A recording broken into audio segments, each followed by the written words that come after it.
Good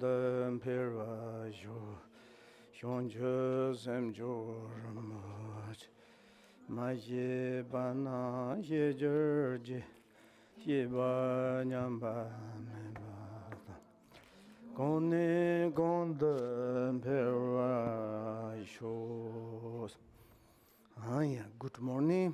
dzień dobry. 皆さんもおはようございます。Yesterday, which verse? 昨日どの下で止まりましたっけ？第10下だったかな。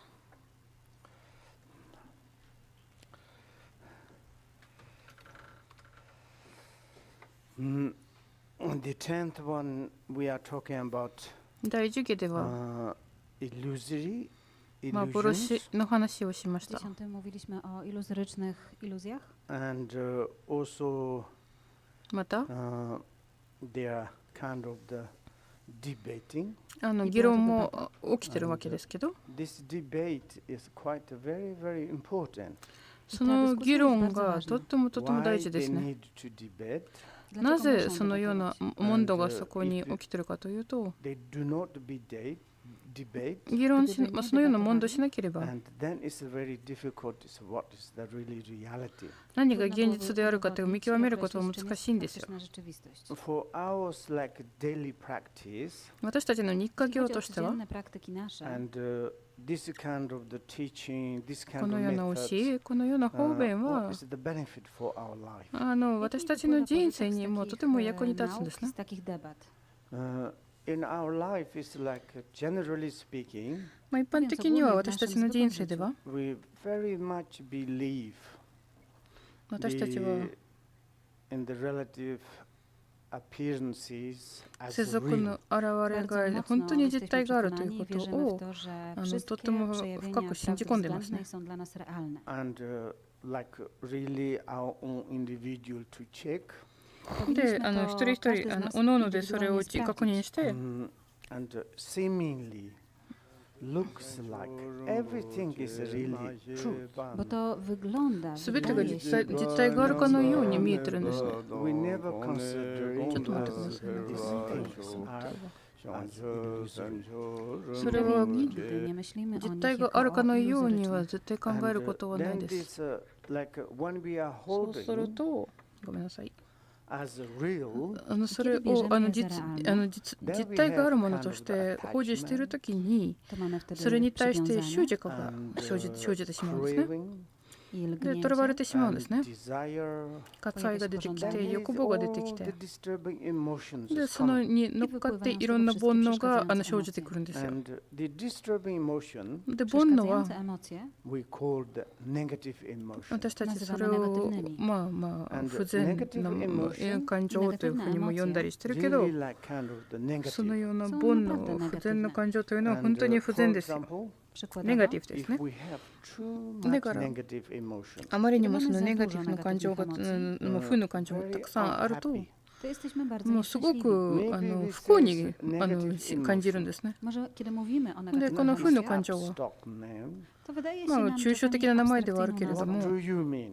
Co masz na でそ myśli? こに何を、どの意味を込めている Some の more か、 approach. もっと近づいてみると、 Like many people is like depressed. Wielu ludzi 多 na くの przykład 人 wpada w が、 depresję. とても鬱になったり、 Czasami nie wiemy. 落ち込んだりしてるんですけ We ど、 say it's like, 時々私たちはそれがわからないんですね。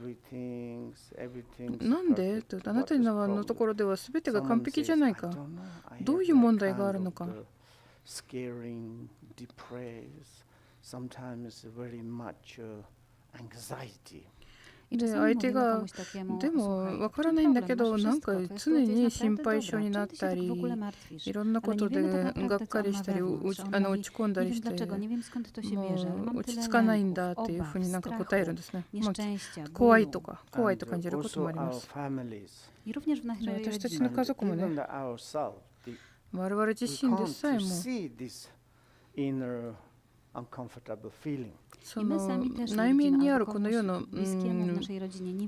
落ち着かないこの気持ちというものを感じることはできないんですけど、でも近づいてみると、近寄ってみると、それらのも It の is は like kind of the producing by the mind. 私たちの心そのものが作り出しています。 And also it's like in the current, our mind is like very much worldly. またその私たちの心というものはとても世俗的で世俗的な見方をしてしまうんですね。私が前に言ったように私も実在しているし、敵も実在しているし、家族も実在しています。私の財産も実在しています。私は仕事しないといけないし、良い給料が必要です。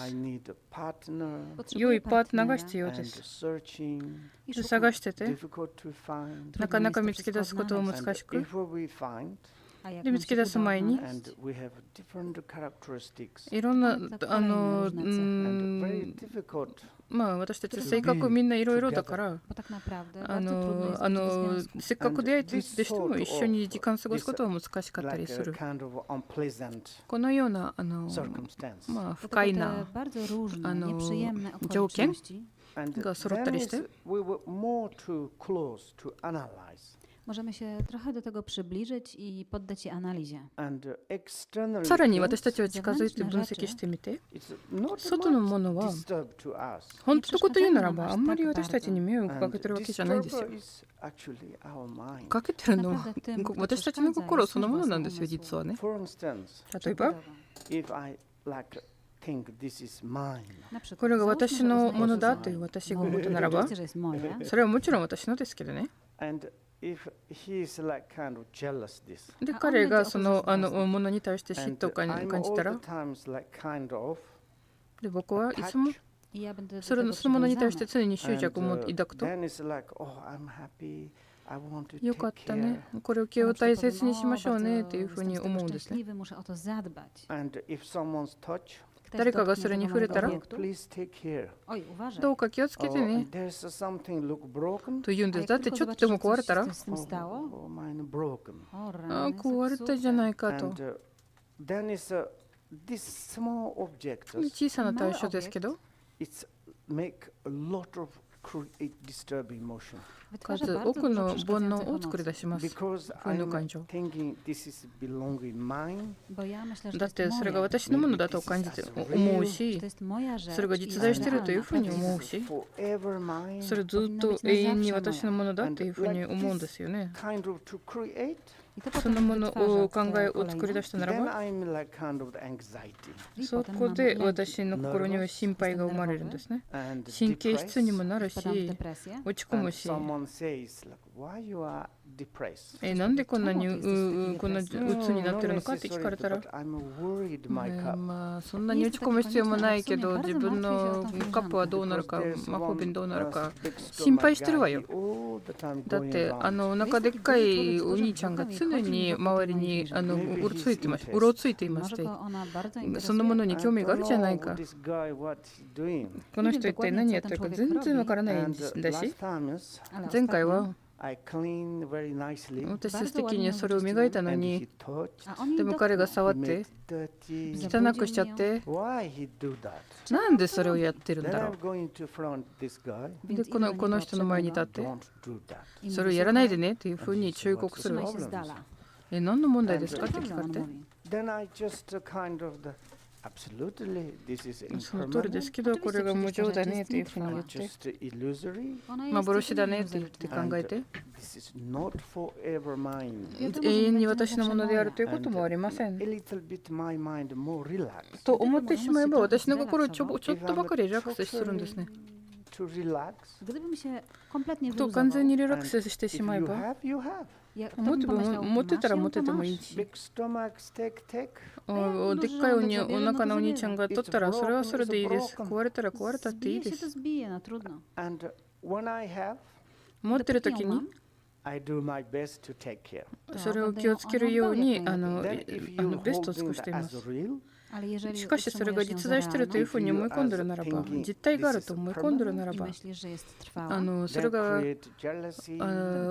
向上であるというふうに思ってしまえば、そこに嫉妬も生まれるし、怒りも生じるし、執着も強く出てきます。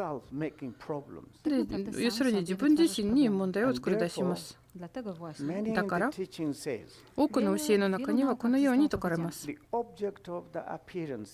れの対象は現れた対象は決して私たちに迷惑をかけることはない。敵も迷惑をかけることはないです。家族も決して迷惑をかけることがないです。財産も迷惑をかけない。迷惑をかけるのは私たちの心そのものなんです。なぜならば心が誤った方向に向いてしまうからです。間違った捉え方を物事の間違った捉え方をしてしまうんですね。そういうものですね。だからこそ今ここで私たちは分析してるけど、相対的に考えればもちろん私たちの現れが空所であるとも言えないですね。そこに機能があって、このカップはカップで、私をそれカップと呼びますけど、正確に言うとカップじゃないですね。カップじゃないけど私はそのように呼んでいます。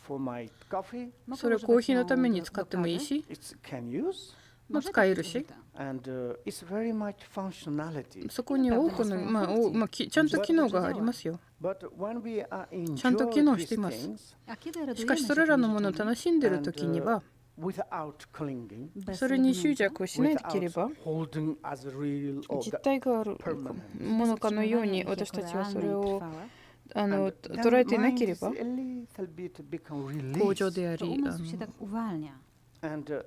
ずっと私のものであるという考え方。そうすると心が少しリラックスしてしまいます。冗談ですけど、仏教徒のカップルがいてお互いに出会えたんですね。で、その人が女性に言いました。大好きです。で、彼女は彼の顔を見て、本当にって聞いたんです。で、彼が言いました。私が本当にって聞かれたら確信があるわけじゃないというふうに聞く。その通りですね。あなたが本当に仏教徒だねって彼女は同意したんです。永遠に大好きだというふうに言ってるけど、でもその現象を私は調べて、永遠に続く愛なんかものというものを見つけたことがないです。永遠に続くもの自体が見つけたことは一度もなくて、あなたの愛だってずっと続くわけではない。しかし、どれだけ私と一緒にいられるのか、私が死ぬまでですか。それはどうかなというふうに彼が答えたんですね。そこで彼女はおっしゃる通りですって言ったんです。あんた仏教徒ですねと。で、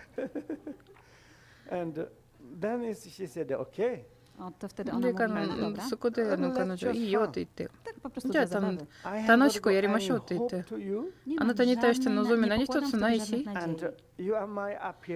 なたが私の現れですよ。でも興味がありますので、あるということで、でもあなたが私を欺いてます。だからあなたが言ったように、あなたも常に確信があるわけじゃないんですね。あなたが幻であり、無常であり、決して安定してません。一緒にいる間には、素晴らしいです。ウェルカムです。行きたいときには行けばいいです。私も行きたくなったときには行きますから。で、彼もその通りだって言って。で、お互いのこと大好きで、お互いのことを保持して。お互いのことを強くしがみついて、お互いに対してしがみつくということをしないで、お互いのことをコントロールしないで、本当にリラックスした状態でお互いのことを愛してたんです。で、お互いのことを愛し合って決して喧嘩したことがない。常にこの状態でした。もしあなたが正直じゃなければ、あなたが嘘をついたならば、やりたいことをやってもいいですよ。で、私自身がどうなるかわからないと自ら言いましたけど、あなたにとっては最高のことを尽くします。でも確信があるわけじゃない。もうあなたも確認すればいいです。またブッダもおっしゃいました。世俗の我々みんなが幻みたいなものだと。私の夢の男の人があなたです。私目が覚めるときに、待て、私と一緒にいたければいても構いません。それが一番幸せなんだよね。で、他の2人がいて、世俗的な2人、彼と彼女が出会いました。出会えた時には素晴らしい感じで、ある町に行きました。で、男の人顔を向くと、他の女性の方にちょっとだけ顔を振り向いてしまうと、で、彼女は彼の顔を見て、どこ見てるのあなた。いや、なんでもないですって言ってて。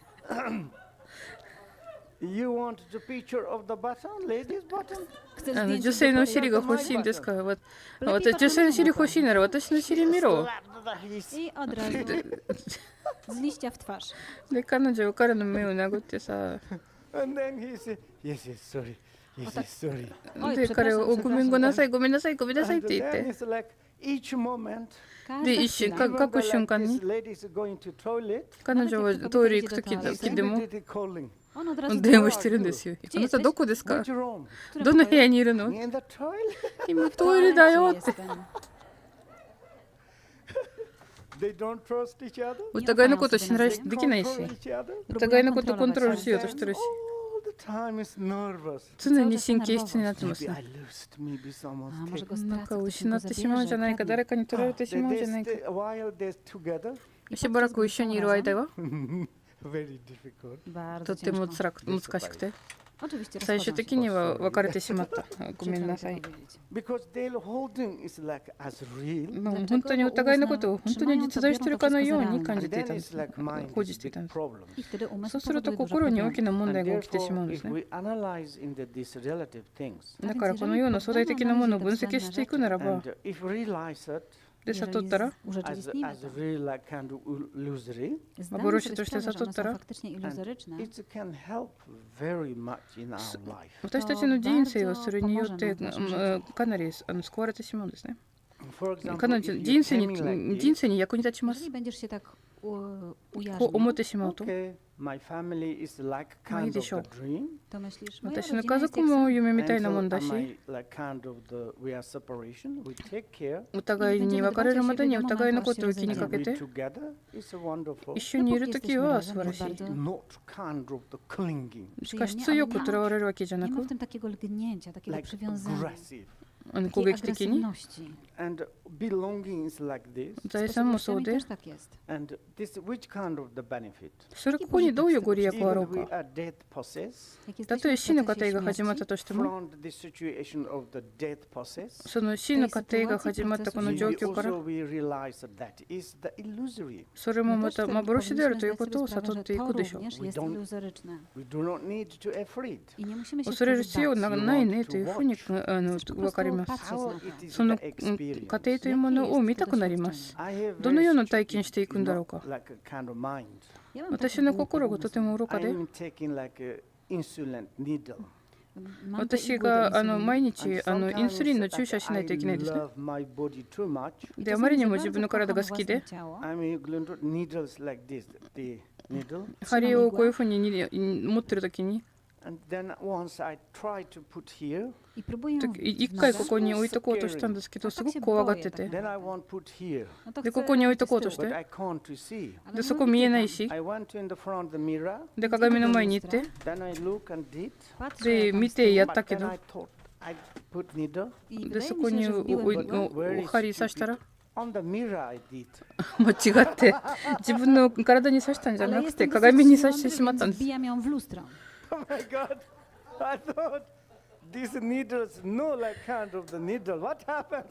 なんか針が刺さらない、どうなったのって思ったら。Zamiast w siebie wbijam w lustro. 刺さってこないねと思ったら鏡に刺してた。その時は思ったんです。すべてが幻ですよと。手術した時も、ある女性がこのように言いました。チベット人よ、これからあなたにガスを、マスクをかけますので、あなたはこれから死ぬんだよ。気をつけてください。これから目が覚めるかもしれない、覚めないかもしれない。私がいいですね。もうちょっと強くかけてねっていうふうに言っちゃったね。あなた変だねって言ってた。で、大きなマスクを顔にかける。怖いですかって言ってた。いや、全然怖くありません。分析したいです。もし怖がらないんだったら息吸って。で、吸ったらで、確認したんですね。で、目の前に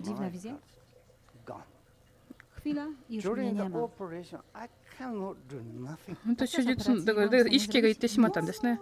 手術の時に何もかもできなかったんですね。しばらくしてから目が覚めると、お腹の中に緊張が漂ってて、で再び私にこのように、この手術中に目が覚めたんですね。再びかけられたんですね。で、次に目が覚めた時には他の部屋にもいたので、あんたが死んでないわよ。もうこれから生き延びたわよって。全然経験できなかったなって言ったんですね。本当はこのことを体験したかったんですけど、一度馬に乗ったことあって、時々20頭とか30頭を集めて、馬で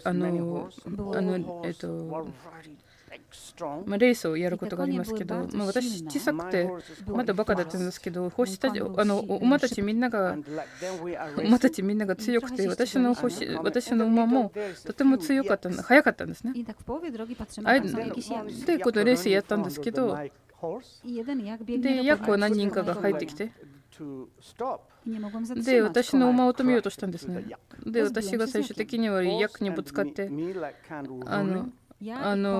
馬も倒れて、で、最終的に馬の体が私の頭にぶつかって、で、私は意識を失って、すごい素敵な夢を見ました。2、3時間ぐらいは本当に素敵な旅をしてたんです。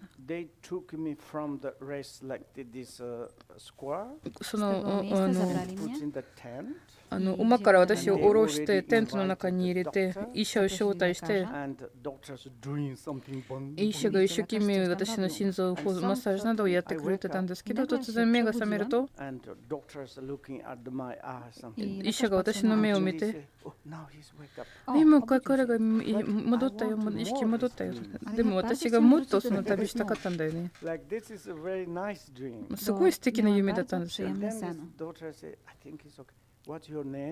で、医者がこの人多分大丈夫、お名前はって聞いてる。私が次の質問が、馬はどこにいるの？馬はどっちでもいいです。うちのお兄さんが、彼が息してるよ、大丈夫だね。で、医者もこれから大丈夫だよっていうふうに言ったんだよと。でもこの2、3時間の旅はすごい素敵でした。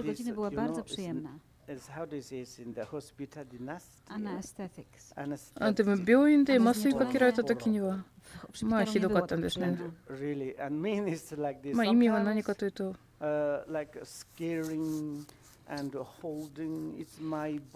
これが私の体だよ、怖いんですよというふうに、この体はとても大切だというふうに思い続ければ、自分にインスリンの注射でさえも打つのは難しくなったりすることがあるでしょう。このようにこれらの現象というものを分析するときには、私が昨日言ったように、すべての現象というものをまとめるときには、それは自分の体、感受作用、心と現象にまとめることができます。それがすべての現象をこの4つにまとめることができますね。時々はこれらのものが本当に幻のようなものであるというふうに考えて、もう魔法の的に現れた幻に過ぎない。で、夢の現れに過ぎないというふうに思ってください。あるヨガ行者たちはこのように自分自身を鍛えていくんですね。目が覚めた時には昼の時に私が昼の夢にいるんだよ。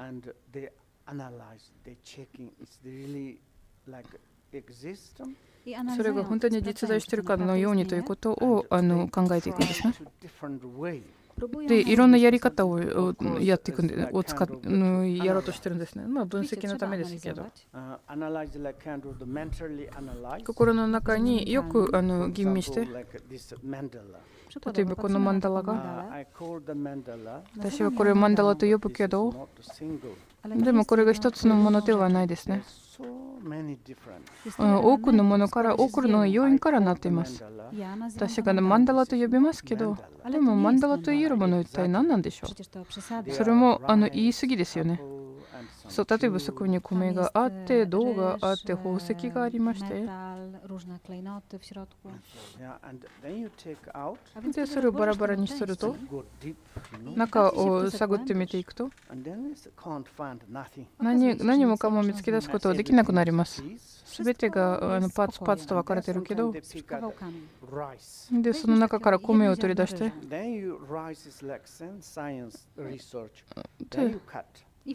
で、科学者たちが研究するように、その米粒をどんどん細かくちぎっていくんですね。それを何千個の粒に分けていくんです。で、最終的には何もかも見つけ出せなくなります。それが一つの例えですね。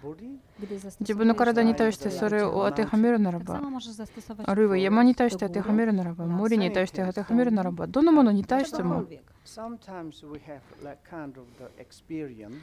時々はこのような経験があります。何かが目に映ったときに、すぐさま、それが夢の表れですねというような考えが心の中に芽生えてきます。また寝ようとするときに、ベッドで横になったときに、頭を枕につけたときに、ちょっとだけ考えていくんですね。今朝から今まで私が一体何をやったんでしょうか。多くのことをやりました。家族にも友人にも出会えたし、でも彼らは今どこにいるんでしょうか。で、その間にいろんな現れを見ていくんですけど、それらのものがみんなどこに行ってしまったんでしょうか。そしたら一瞬経ってしまったら夢にこけてしまうけど、そして昼に捉えたものは全てがみんなが過ぎ去っていくんですね。で、寝てしまうわけですけど、で、夢の中では、夢の世界においては、夢の中にいるときに、またそこにも多くの現れが生じていきます。で、目が覚めたときに、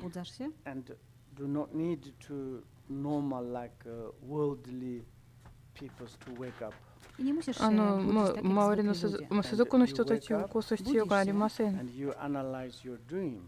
目が覚めたときにはまず自分の夢を分析していくんです。いろんな夢があったと。良い夢もあったし、当然悪い夢もあった。夢は夢でした。で、この夢どこに行ってしまったんだろうか。昨夜私の夢の中ではありとあらゆるものがあったのに、いろんな人に出会えたし、いろんな人と話したし、いろんな場所に訪れましたし、コーヒーも飲んだし、紅茶も飲んだし、じゃあ朝にはそれをみんなどこ行ってしまったんでしょうか。おかしいですね。で、テキストでは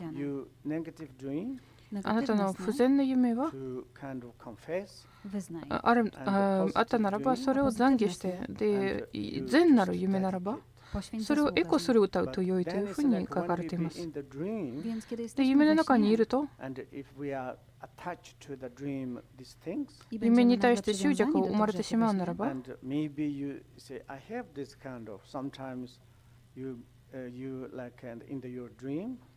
まあ、例えば時々自分の夢の中である場所に着いたら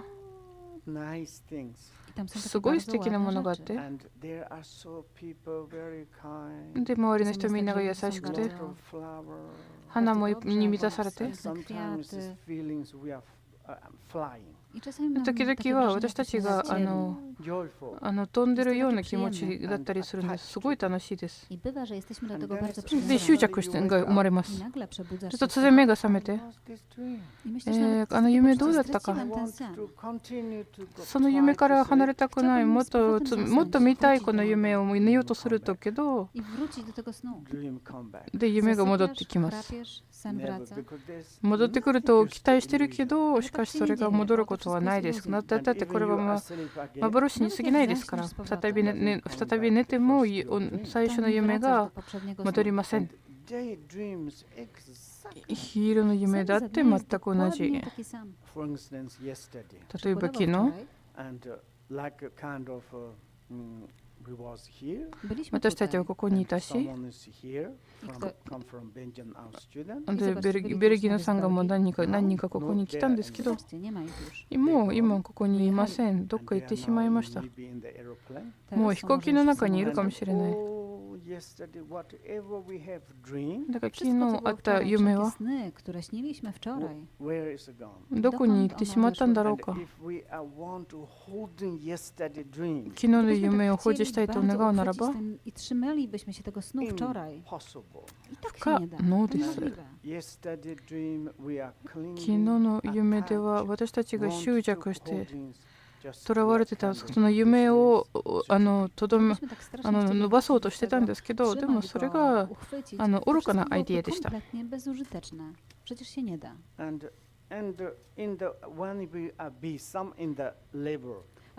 あるレベルまでたどり着くと、昨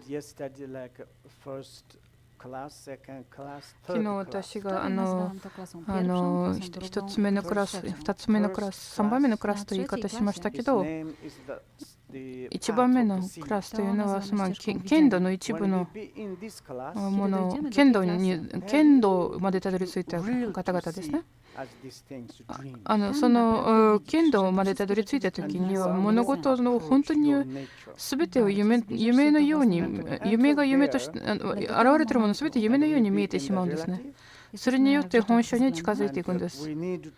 世俗の世界にいるときには現れているものすべては夢のようで幻のように考えなければならないことは確かなんですけど、しかしそれらのものをちゃんと使う必要があります。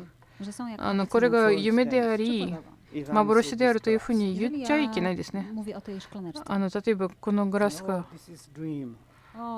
スを目の前にするときにこれは幻だよ、夢だよっていうふうに言って、そして彼の頭に投げたらガラスが割れて彼も怒り出すし、私を殴り返してくるんでしょう。実在しているかのように見えてるんです。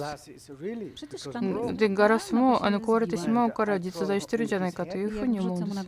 彼の頭も壊れてしまうから頭が痛みを感じるんでしょう。だから彼も実在しているかのように見えて怒り出して私を殴ろうとするでしょう。その場合はこれが幻であるというふうに言うんです。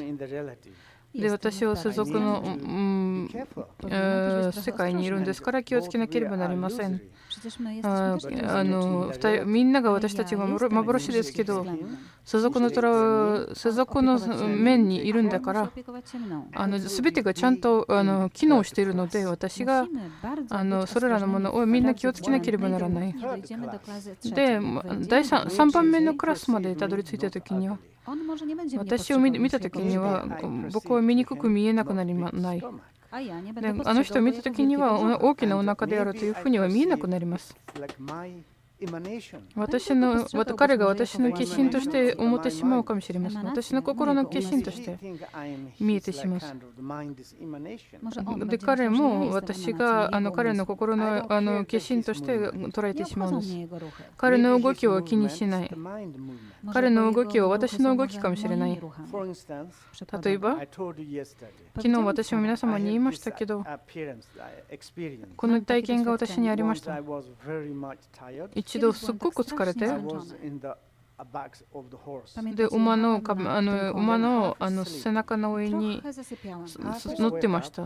半分が目が覚めて半分が寝た。で、岩の影が、夜の影が落ちていくんですけど、それが幻になってきて、人間の姿になって私に話しかけてたんですよ。私も彼らに話してたんですね。だから精神的な病に侵されている人がいるならば、みんながあるいはとても酔ってしまった人たちはさまざまな幻覚を見てしまうんですね。で、自ら話し出し始めるんですね。何かを見てるときに、例えばこのマンダラが見えてるときに、マンダラが変わってしまうんですね。なんか別のものになります。この人がその相手がそれが敵だったというふうに思って、でそれを見て、そのマンダラが敵の姿になって、その敵が攻撃しようとするんですね。そんなことしないでください、殺しますというふうに、こんなことやったら殺すぞというふうに脅かすけど、しかし周りの人からそれを見て、この人は精神的な病じゃないか、だって、いや、これがマンダラですから、そんなこと心配いらないですよというふうに落ち着かそうとするけど、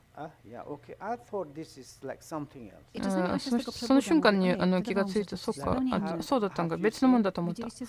そういう人見たことない？学者たちはそういう人を調べていますね。そういう場所に集めて鏡の前に座らせたんですね。そこでクマとか狼とか虎とかライオンとか大きな猿とかゴリラですね。鏡の前に連れてきて、鏡のそれらの動物を鏡の前に連れ出したりしてたんですね。で、鏡に映っている自分の姿は攻撃的に見えている時にも相手もすごく怒り出すんですね。だから人間の社会にもそんなことよく起こりますよね。その話皆さん聞きたい？本当はこれがラブストーリーですよ。愚かなカップルがチベットにいたんですけど、主人が奥さん大好きだったんですね。で、妻も彼のこと大好きでしたね。で、しょっちゅうダツェンドに商売しに行ってたんですね。このダツェンドの場所があって、中国とチベットの境界の町なんですね。しょっちゅうその場所に行ったんですね。で、ある日に彼女は言いました。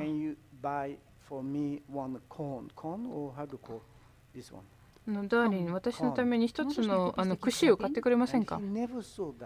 彼は串というものを見たことないんで、どんなもの、何に似てると言って聞いたんですね。この串どんな形してるのか。で、朝、まあ、夜でしたかね。薬テントで寝てたんですけど、で奥さんが主人にキスして、ほら空を見て、で急いでそこ見たら、その時には月が満月だったんですね。おそらく、満月じゃなくて三日月だったんですね。このような形でよくくしって言ったんですけど、でそのイメージを持ってて、で彼はちょっと忘れたんですけど、自分の町に戻る前に直前に奥さんのリクエストを思い出したんです。で市場に行って、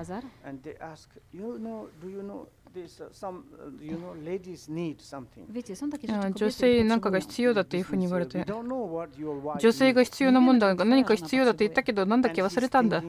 で市場の人知るか、そんなもの知るかいって言われて、でも考えて奥さんが月みたいなもんだって言ったんですけど、そうか、彼の奥さんがお化粧したいんだろうと。これ女性にはとても必要だって言って、で間違いない、ありがとうございます。月みたいなこの丸い形してたんです。で空を月を見たら、その時にも満月だったんですね。でも渡されたものも丸かったんですね。でそれをコットンに巻いて持ち帰ったんですね。で家に着いたら、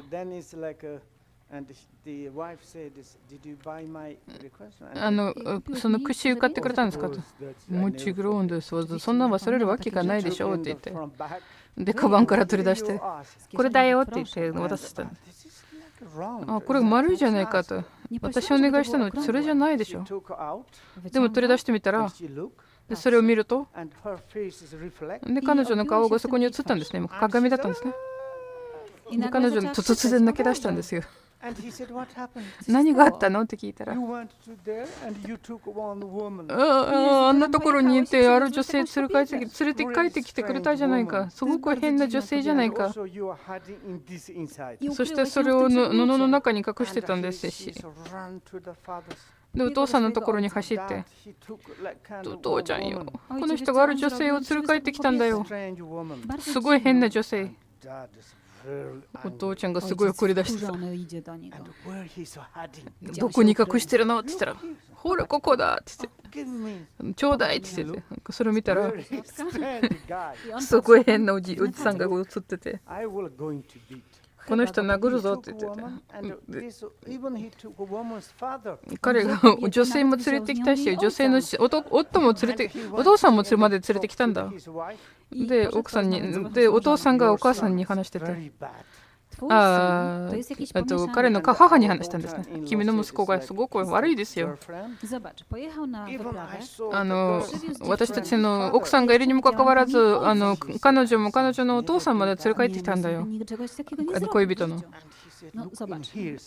ほらでどこにあるのって言ったら、ここに隠してるぞって言って、ね、彼女を鏡見ると、そこに年寄りの女性が映ってるから、すごく変な顔だし、お前がって言って、そうですよね、その母まで連れてきてるじゃないかと。で戦っていくんですね。で彼が思ったんですよ、どうしたらいいのか。で隣隣人が来て、戦わないでよって言って、なんでって言ったら、これは鏡と呼ばれるものだよと。女性がそれを見るときに、それはあなたの顔だよっていう。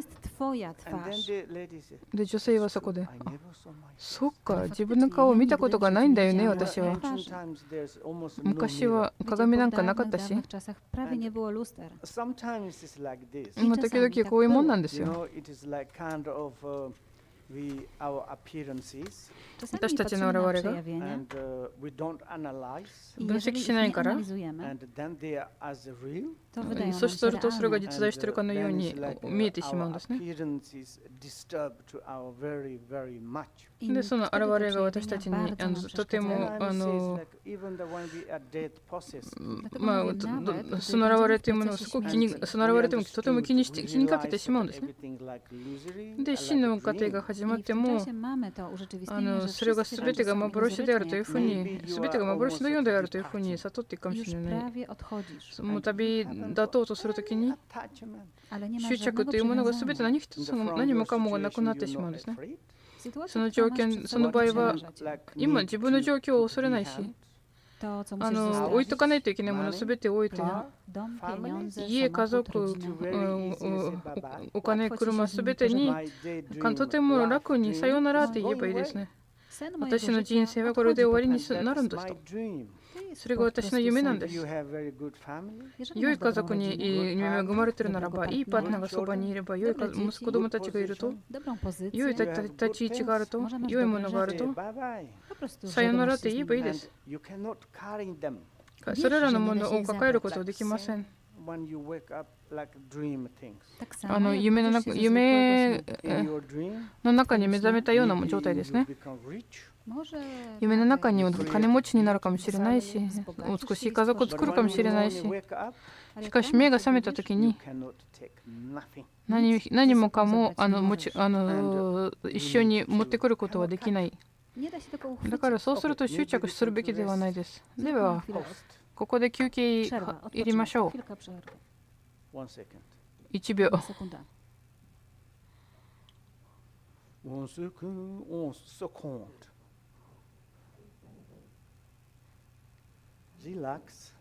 リラックスして。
And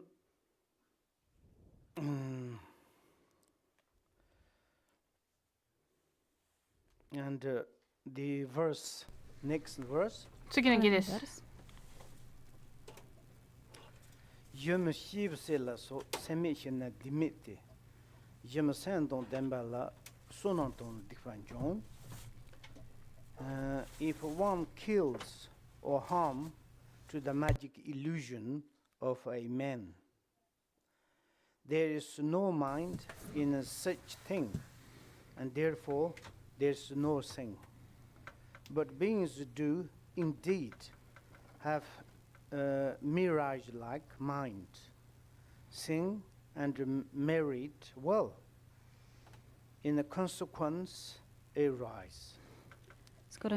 幻である人を殺すといった行為などのは、それには心がないので罪にはならないというならば、幻である心を持つ者に福徳や罪が生じているではないかと答える。そのような問答がまた起きていますね。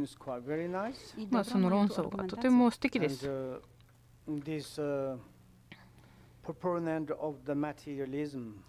相手が物質主義者ですね。で、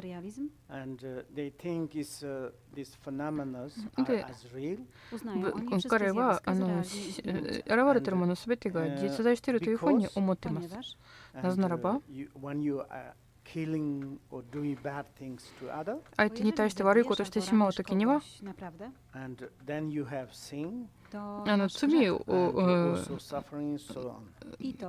罪を背負うし、そしてそれに伴って苦しみが生じるじゃないかと。それらの幻というふうに言ってしまえば、幻、幻覚であると言ってしまえば、夢のようなものであると言えば、その場合は、私たちはやっていることなんであろうとも問題ないではないかということになります。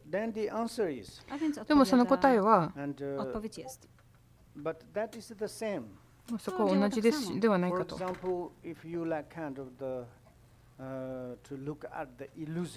幻というものを見たならば、我々魔法使いであるときに幻をやってると、その幻はどれくらい長引くかというのは、何かをやると、なんかその幻とともに何かの問題が起きてしまうんですね。その幻の原因と条件が尽きてしまったら、それまでにその因果というものが絶対ですよ。で、同じように私たちが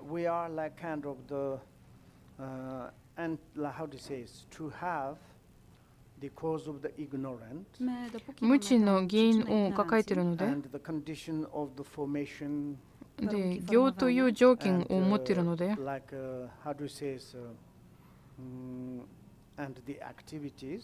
行いという条件があるので、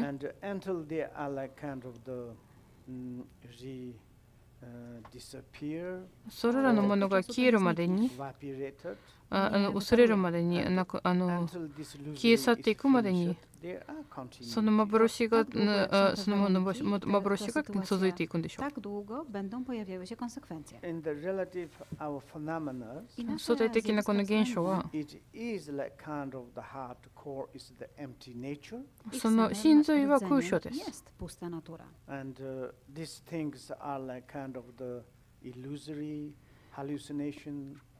それらのものすべてが幻であり、幻覚である。まるで夢のようである。しかし、原因と条件が尽きるまでに、それがずっと続いていくんですよ。続いている間は、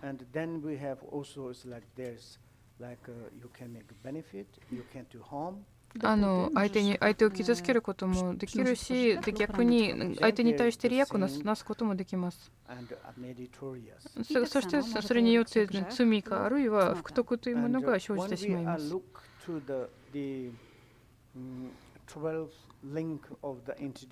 12縁起を見たときに、一つ目は無知なんですね、私たちの。無知ですよね。無明？無知、十二因緣の最初の段階。無明。で、最初は無明というものを探したときに、無明には2種類があって、一つ目は苦笑の無明というふうに呼ばれます。とても微細なもので、その無明は常に起きていくんですね。常に起きていくんですね。常に起きていくんですね。でも本では苦笑の無明というふうに呼ばれます。苦笑、具体的な語に生まれる、生じるという語字。それはどういう意味かというと、昨日私たちが一つの刹那の話をしました。その刹那というものを理解したならば、それが我々の本性なんですね。基礎的なもう本来の本性。その本性の観点から見れば、あるいは心の本性から見れば、輪廻涅槃というものが存在しません。でもそれが輪廻と涅槃の基盤でもあります。で、たった一つの刹那というふうに言い方するときに、一つの刹那という言い方するときに、なんでその言い方をするの？チベットでは通訳がいたんですけど、ケチチ、一つの刹那、一つの瞬間、一瞬というふうに訳したんですね。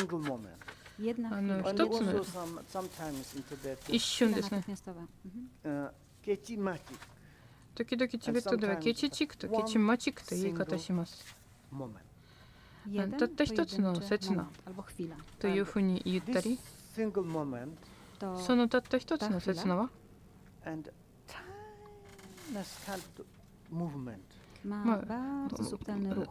非常に微細な動きなんですね。それは初めに起きてしまうことなんですね。で、輪廻の初めに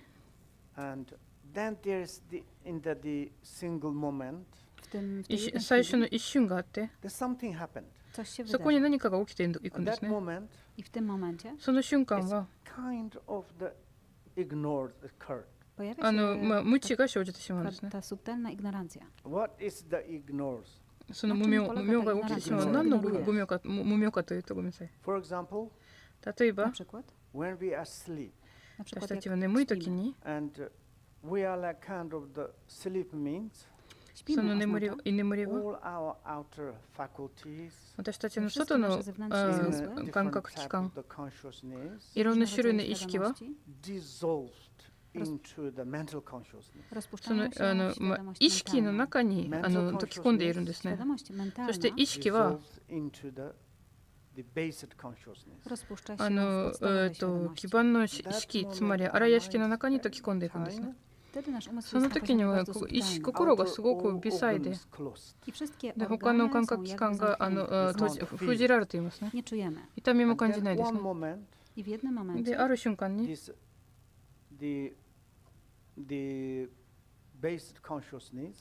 その荒屋敷は溶き込んで一瞬の中に溶き込んでいくんです。でもそこに長くとどまらないです。その一瞬が起きてしまうんですね。そしたら夢が始まります。で、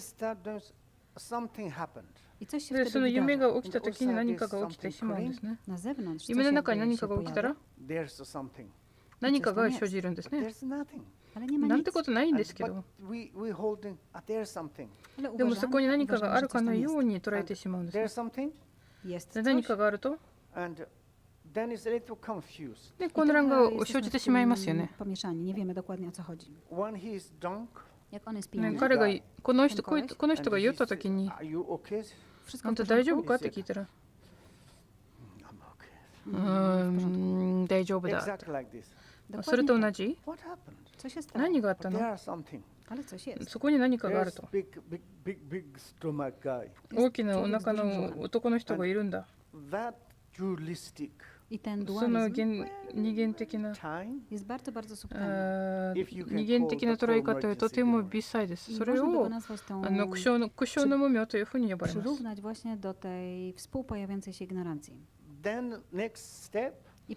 次の段階で行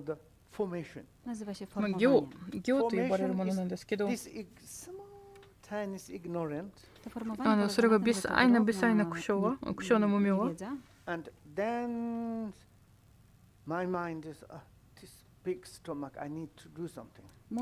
この大きなお腹に対して私は何かやらないといけないんだという意思が働きますね。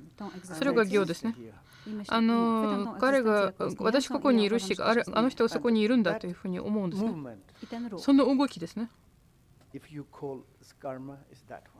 その動きはこそがカルマと呼ばれます。そこで行為が始まります。その行いは、私何かのアイディアが得たということです。このトミックに電話しないといけないんだ。でっかいお腹に、でっかい顎ひげに。彼が誰なのか分かりませんけど、私自身の鍵かもしれない。でも電話したら、悪いことに次の無明が出てくるんですよ。ものすごい悪い無明ですね。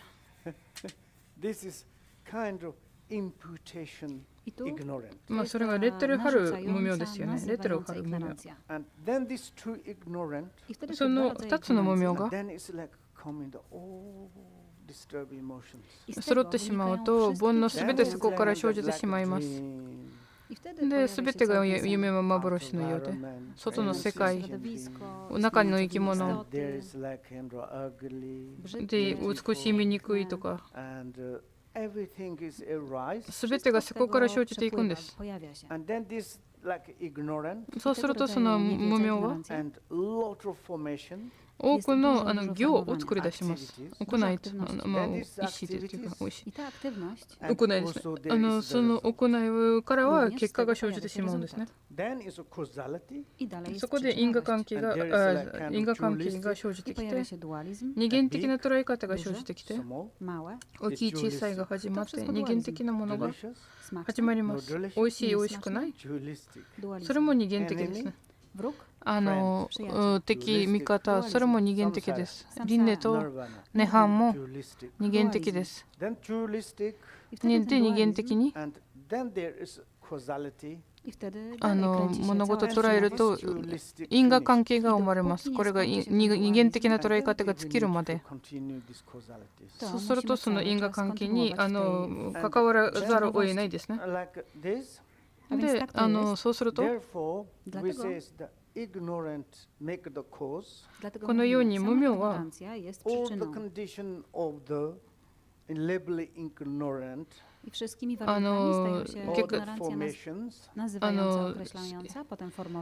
行のため、そしてレッテル貼る無明のための条件を作り出します。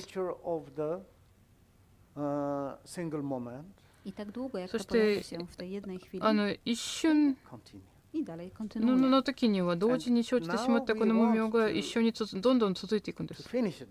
でもそれを早く終わらせたいですよね。はじめ私は言いました。この一瞬、この苦笑の無明、一瞬一瞬起きていくんですよ。この無明が生じたり戻ったりしてるんですね。なぜかというと、戻った時にそこでもしあなたが基本的な一瞬というものを捉えてしまったならば、そこから何もかも生じなくなります。だって何も実在してないもん。その原因が尽きてしまって、条件が尽きてしまえば、輪廻もすべてが薄れていきます。なくなっていきます。だから、例えば今、仏教の観点から、彼らは修行して、勉強して、感情を授かって、家事を授かって、説明などを詳しく説明受けられ、数々のいろんな種類の方便を受け継がれるんですけど、その時には無明が出たり戻ったりしてるんですよ。その無明というものを完全になくなすことができたときに、その瞬間にこの一瞬、一つの刹那の時にあなたは悟れるわけです。だからこそ続ける以外はないですね。あなたの課題がこれが終わるまでに続けなければなりません。で、課題が終わったら無明が行、このレッテル貼る無明、中、二のままで絶対に出ることはなくなります。そうすると仕事終わり。もう勉強いらないし、修行もいらないです。で、昨日ある人が言いましたね。行為がない、行いがない、何もしない。でも全てが完成される。基礎というものを捕まえてから、要するに大切な要点を押さえたから、それまるで例えば何かというと、木を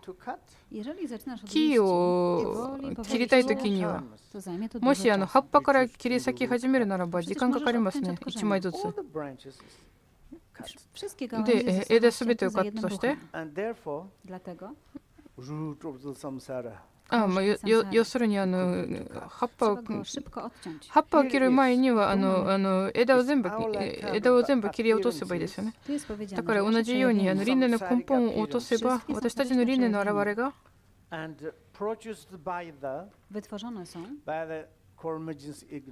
苦笑の無明によって作り出されています。しかしたら苦笑の無明が無明の前、以前が生じてしまったというふうに思ってるかもしれませんけど、しかしそうじゃないですね。それがそれぞれの瞬間にあります。それぞれの瞬間に生じてしまうんですね。だから朝瞑想したら、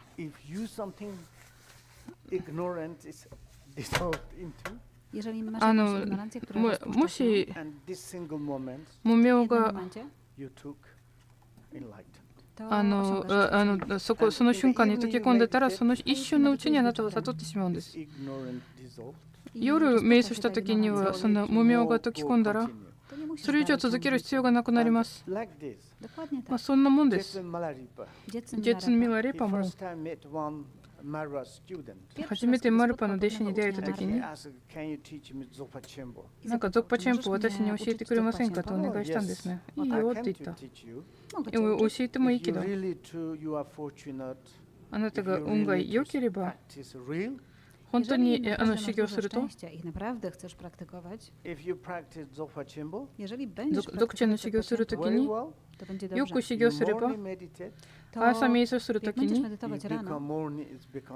朝に悟りを開く。夜に瞑想するときに、夜に瞑想してしまう。で、マラリパすごい嬉しくて。で、私は魔法をいろいろやったにもかかわらず、それを身につくまでには数週間ぐらいかかってたわよ。で、今度の修行が楽だろうと。で、リラックスして寝たんですね。だけど、決して悟りが来なかったんですね。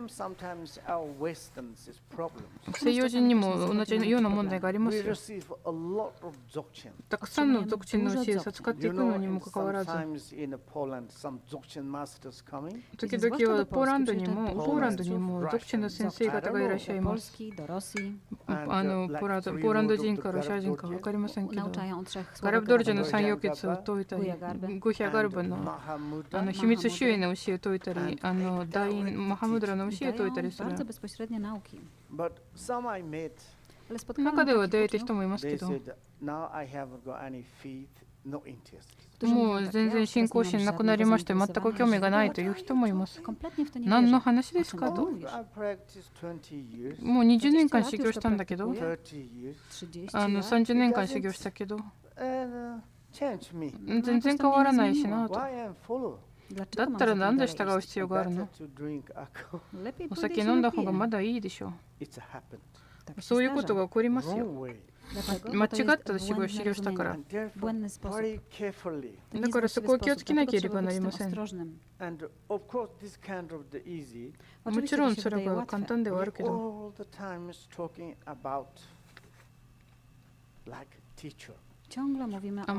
先生のようにということをよく言いますけど、信心とか信心とか信仰心の話出てしまうんですけど、でもそれがどういう意味で使われているかというと、信頼なんですよね。あなたは信頼するものは、その信頼の感覚を持つ必要が大事ですね。もしかしたらあなたの先生は特性があるかもしれません。で、経験あるかもしれません。この一瞬について。And maybe it's like some in the advice says like, I take out my heart to give to you. 私はもしかしたら彼があなたに自分の心を取り出して差し上げたいですというふうに言うかもしれません。そこで肉体的な心臓が必要わけじゃないですね。ここでたとえ先生が体から肉体の血肉の心臓を取り出したとしてもいらないでと言われるでしょう。心を上げるというのはこの一瞬の体験を与えるということですね。初代パトリンポチは彼がこのように言いました。この一瞬というものは発心と呼ばれます。すべての尊格の見心であるというふうに呼ばれます。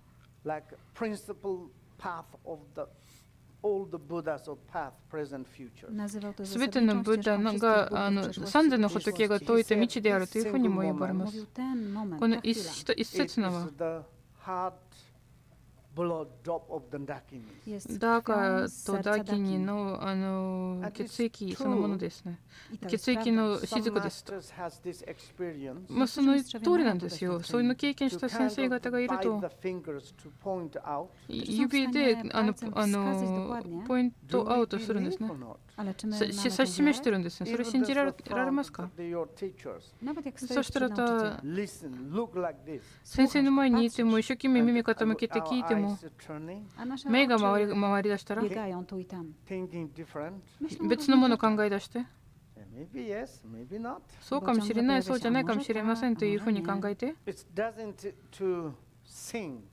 その与えられた一瞬というものが私たちの心の大会の中に沈まないんですね。彼か彼女差し上げたそれが自分の心の大会の中に置くことができたならば置いても中に沈まないんですね。表面で浮いてるんですね。そしたらゾクチェンの教えといても先生はゾクチェンの先生だけど直接の教え差し上げるのにでも私たちの信用は十分じゃなく、そうするとこの心の大海は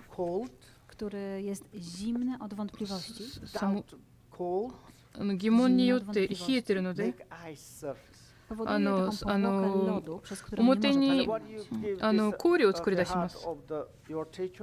だから御心から出てきたものはその心の大海の中に置かれても跳ね返ってしまうだけですね。その氷が溶けるまでに勉強し続ける以外はないですね。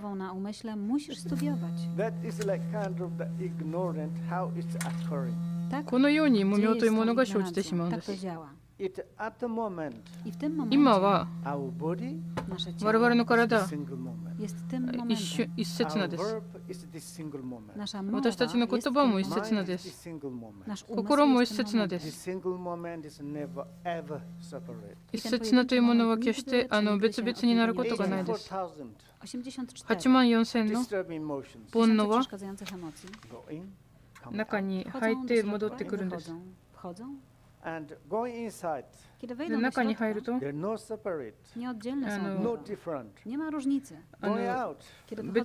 かれて違いもなくて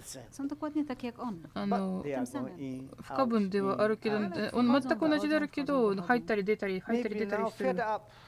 今はもう諦めて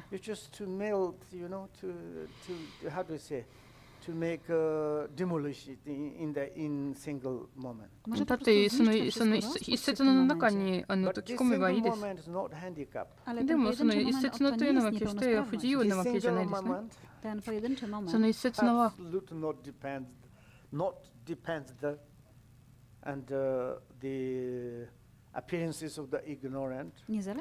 明の現れに全く依存しないし、で苦笑の妙智リクパの現れともでまた逆にその苦笑の無明の現れとも要するに苦笑の無明と相反してこの妙智の現れというものがあります。それもまた苦笑というふうに呼ばれます。何かの動きがあってそれが生じてしまうと一番いい男か女の人は中に入り込んで何かが外にあってそうすると突然何もなくなりって認識して中に溶き込んでいくんです。その例えは例えをあげましょう。どんな例えがあるかというと、例えば水晶が輝き出て、その水晶が素敵な虹を作り出すことありますよね。で、虹が出てきたら、でも戻ったりすることあります。虹には5色ありまして、それが出てきて戻って、水晶の中に戻ってきちゃうんですね。同じように、そのような苦笑の妙智は、それがより優れた道で、外中というものを区別しないでいくんですね。その外と中が一体となったときに、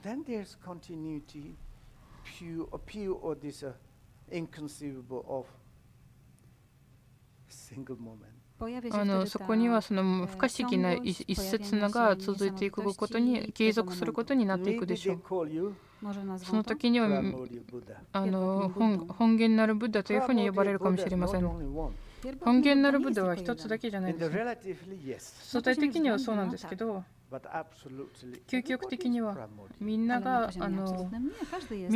本源なるブッダなんですよ。だって本源ブッダは常にあなたを抱え続けているからです。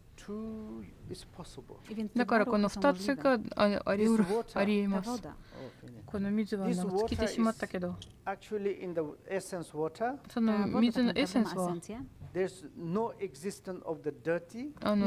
センスには汚い、そして正常なものが存在しません。しかしこの水はどちらにもなれるんですよ。汚くもなれるし、正常にもなれる。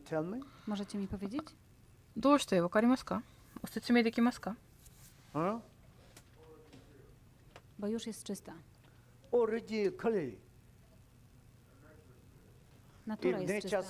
その本来、その性質が、本質が正常だからです。それが正常であるんだったらなんで汚くなるの？も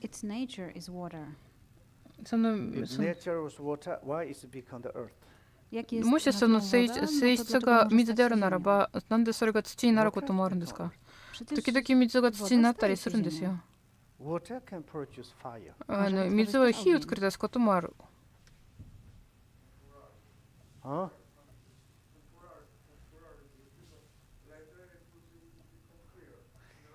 Chwilowo jest brudna, a potem będzie czysta. あなたの本質が私にはいりません。一時なものであって後にとか言ってるけど、なんて驚きことだ。なんちゅうことだ。どうすればいいんでしょうか。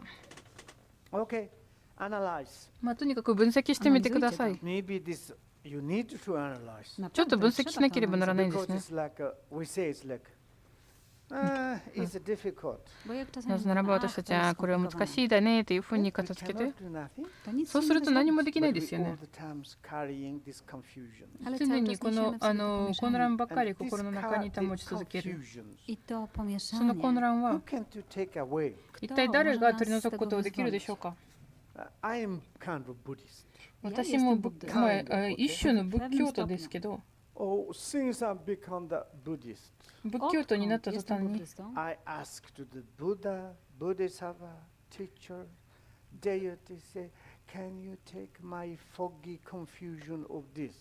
私がブッダや尊格たち、そして自分の先生に対してみんなにお祈りました。どうか私の困惑を取り除いてください。私の惑いを外してください。どうか私の生涯を取り除いてくださいとお願いしたんですけど、決して叶うことはなかったんです。なぜ？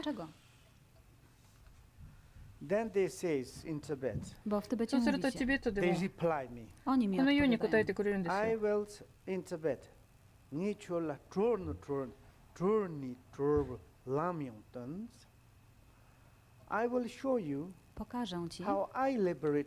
私が自分自身をどうやって下脱したか指し示すこと、見せることができます。それを勉強して、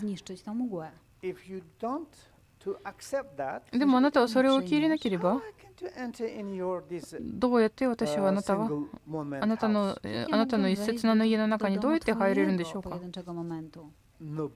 誰もできません。誰もできません。誰もできません。それがブ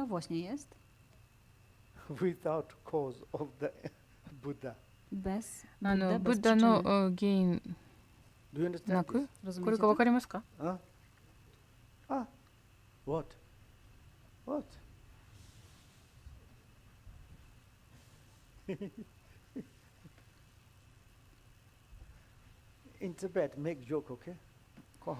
チベットでは原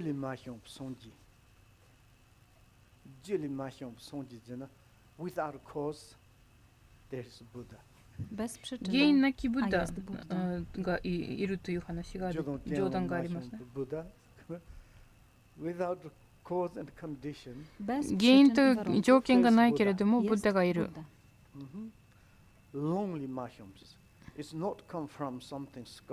なんか経典から出てきたものではない。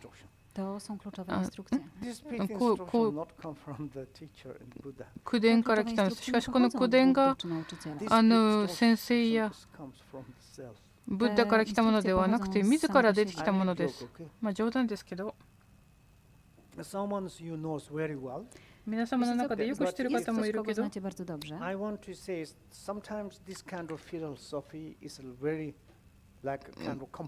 言いたいことはこのような哲学的な話は時々は難しいですよね。我々にとってもうちょっとシンプルなのがいいですよね。でもあまりにも簡単にしてしまうと、完全に宗教に陥ってしまうんですね。例えば仏教の観点から見れば、多くの先生方は言いましたけど、どうか資料を積んでください。資料を積んでください。巡礼やったり、供養したり、水差し上げたり、祈りの旗をあげたり、ルンダですね。で、阿弥陀仏にお祈りあげてください。そうすると、あなたが死んだ後に、阿弥陀仏があなたのところに来て、阿弥陀仏はあなたを浄土に連れ出してくれるでしょうと。で、そこでマニ信言を唱えてください。何兆何兆。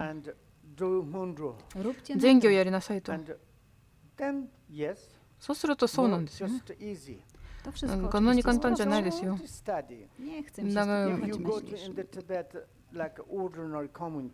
通のチベット人のコミュニティに行くと、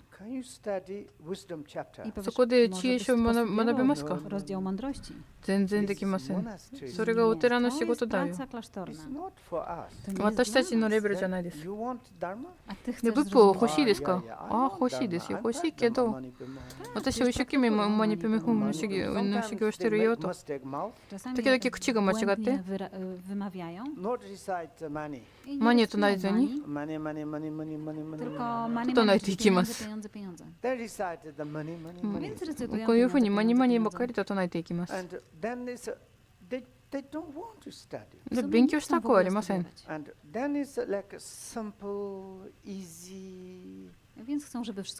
なんかシンプルとイージーなものがいいですね。我々西洋人もです。私にもその生徒がいますよ。シダを作る前にもう100人以上いたんですけど、1、2年くらい勉強して、これがチベット式だね、チベット教育式だねみたいな。西洋人にはそんなのいらん。西洋人はちょっとリラックスしてこういう状態にしなければならないんだと。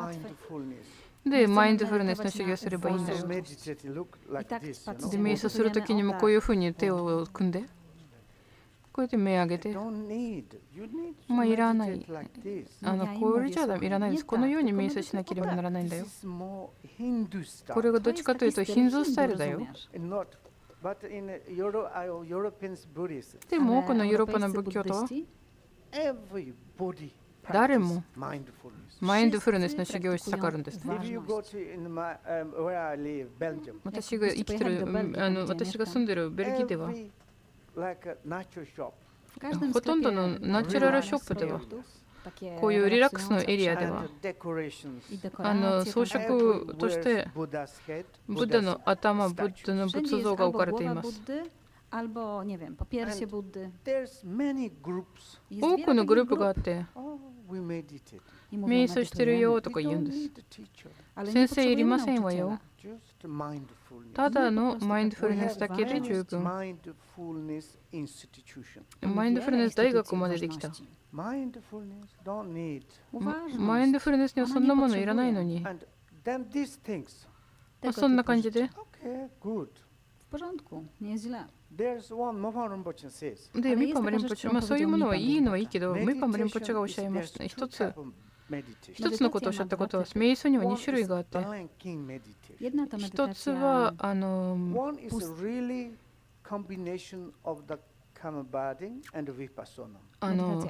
無気な瞑想で、もう一つは無気というか何もない瞑想ですかね。で、もう一つは本当に主観の瞑想ですね。一つの瞑想ではそこに死もかもなくて何もないですね。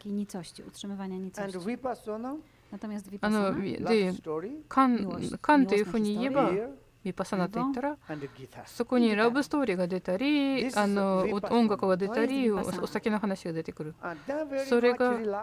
そうするとリラックスすればいいわけですね。何時間も瞑想できるんですよ。そういうのを気をつけましょうね。時々このような瞑想は、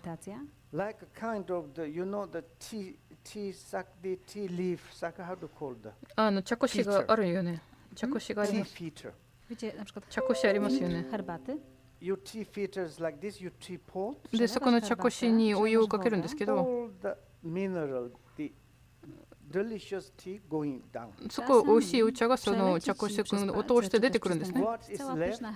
でも残ったものは茶かすですよね。で、20年間瞑想してるんですけど、美味しいすべての良い特性が下に流れていくんですね。残ったかすは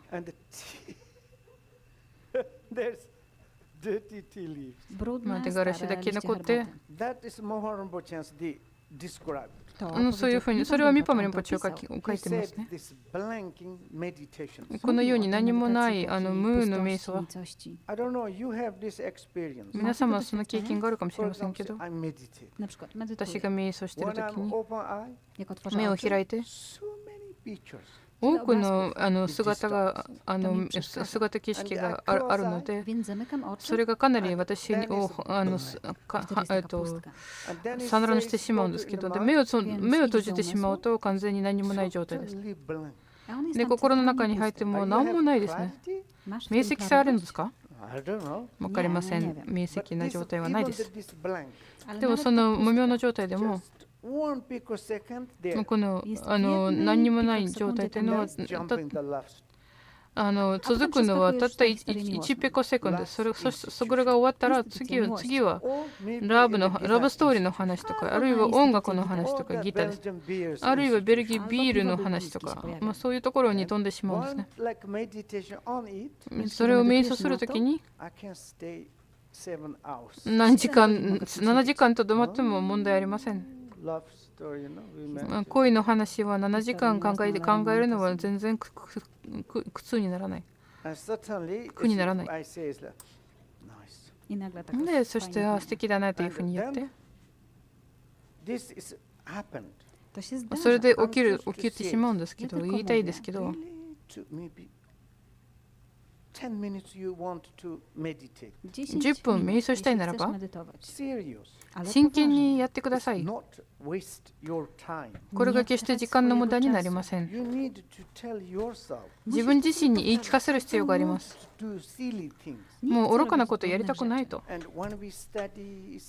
学習するときはかもしれません。半分勉強した、半分勉強しなかった。Może tak, a może inaczej. W połowie w sumie studujesz, w połowie nie. 彼らはこうだと言ったり、ああだと言ったりして、経典の中でこうと書いてありますし、しかし決して自ら味わわないですね。そうすると私たちは自分自身を破壊していくんです。なので私はここで一節のという言葉をずっと使ってますけど、それが私は自分自身の一節の話をしてるんじゃないですよ。ブッダの一節の話をしてるわけではありません。ここではおのの皆様の一節の話をしています。あなた方はそれを保持しているし、私も保持しています。もしその根性においてそれを認識できなければ、どんどん続けて生きて、時々自分の状況というものを見なければなりません。人生はどれだけ難しいのか。私にいとこ一人がいるんですけど、彼女は宗教は大嫌いです。スイスに住んでますけど、すごくいい仕事が持ってあります。子供2人がいて、彼氏もいるし、でっかいアパートに住んでいます。時々私を招待してくださるんです。で、お兄さんもいます。私は人間の社会には絶対戻りたくない。じゃあどこに生まれ変わりたいの？もう絶対人間になりたくないと。すごい力のある女性ですね。じゃあなんで人生でそんなにためらってるんでしょうか、躊躇してるんでしょうか。ほら見て、美しい国に住んでるし、良い仕事あるし、良いアパートもあるし、何でも恵まれてるじゃないか。君わからないだろうな。すごい複雑なんですよ、この社会は。私は確かに全てがあるけど、でも常に心配してるんです。何でもあるのはあるけど、でも神経質なんです。恐れています。とても落ち込んでいます。なんでか分かりません。寝つけないし、リラックスできないし。時々子供のことを考えたり、分かりませんって言って。でもどんどん年取ったけど、もっとそれが起きていくんですね。でもっとお酒を飲むようになったし、タバコも吸うし、でも全部何もかも助けてくれない。彼氏もいるけど、まあいいけど、でも時々は全く意味なく喧嘩してしまって、で苦しんでいくんですね。だったらなんで私はこの社会に戻る必要があるの、この世界に。あなたはいい子だけど、自分の人生よく理解してるんですけど、再びここに生まれ変わりたくないけれども、自分の理念の生活あなたは理解したんですね。だったら仏法の修行しなさいと。その苦しみは取り除かれますよ。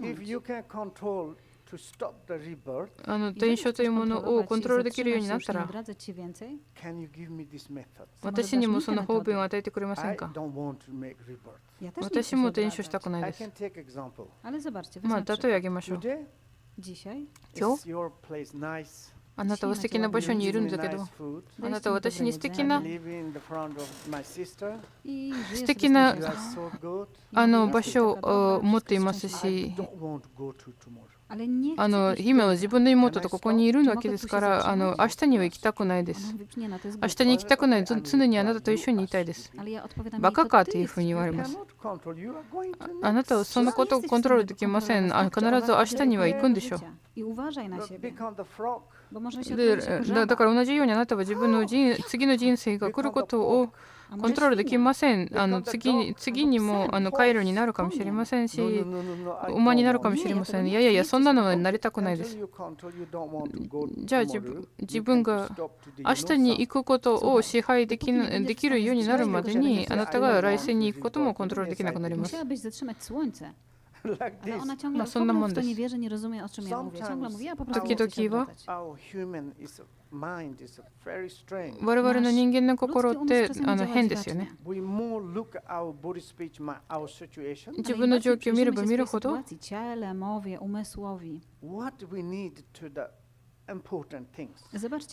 要な大事なものは何かというと、相対的に考えれば、慈悲をどんどん含めばいいんです。昨日私が言いました。慈悲さえあれば慈悲が2種類がありまして、願の菩提心と保守心と仏願心ですね。どっちも修行すればいいですよ。他者を気にかけてお祈りあげればいいですね。真言唱えればいいです。瞑想すればいいです。学習すればいいです。他の生き物にエコすればいいです。時々保守心の修行をして、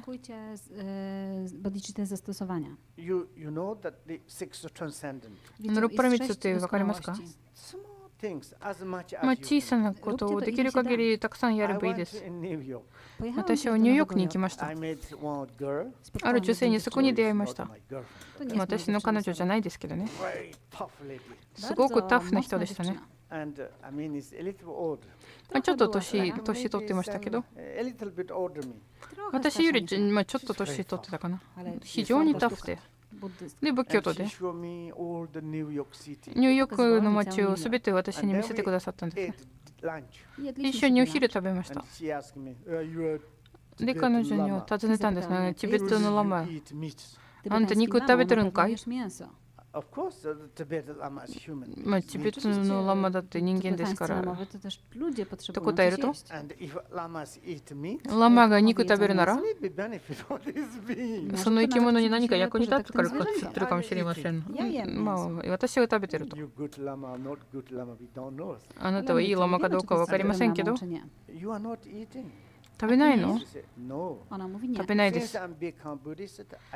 私が仏教徒になってから肉食べるのをやめました。あなたは慈悲がないのか？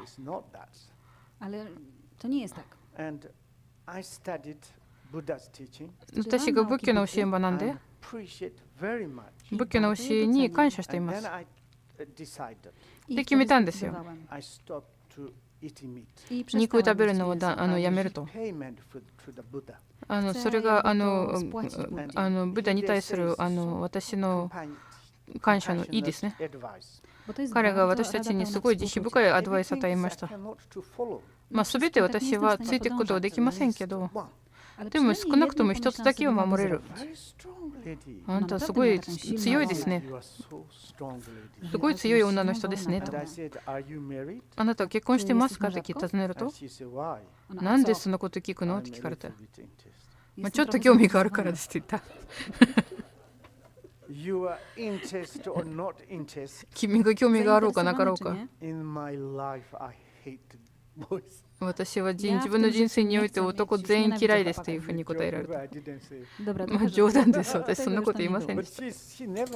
彼女は本当に結婚したことがないですのは事実ですね。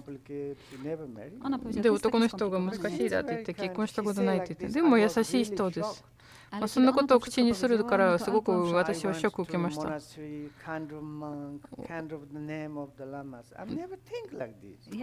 私がお寺に行ったし、一種の坊さんだったし、ラマになったし、だからそういう考え方自体が持ったことがないですね。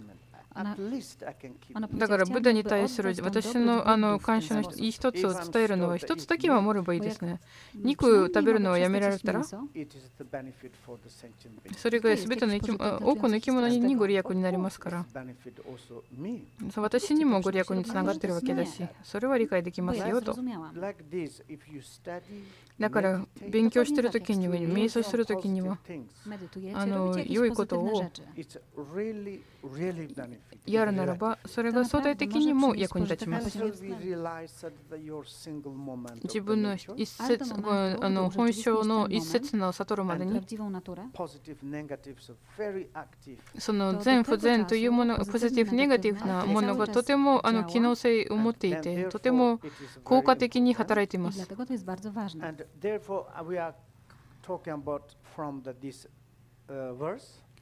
その義から私たちの話が続いていくんですけど、次の義ではこの義の中には何が書いてあるかというと、すべてが幻であるならば、もし私が傷つけても問題ないじゃないか。だって他の生き物が幻じゃないか。そうなんですけど、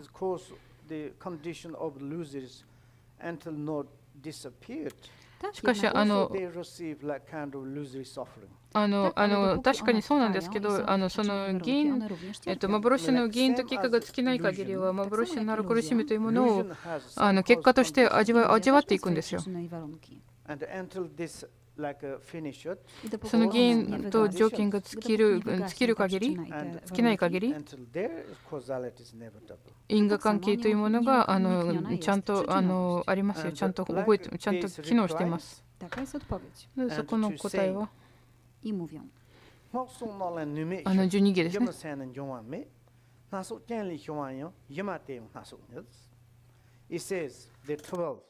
There's no power in things like spells. So mirage like mind do not occur through them. Illusions suffering from various causes. Thus, illusions are of the different kinds. 呪文などには心を作り出す力がないゆえに、幻の心を生じ得ないというなら、幻はさまざまな条件によって生じ、幻そのものもさまざまである。だからこのような幻、魔法の幻影を作り出すためには時々真言使われたりすることあるし、何かの物質が使われることがあります。例えばある中国人の魔法使いがいて、で彼は時々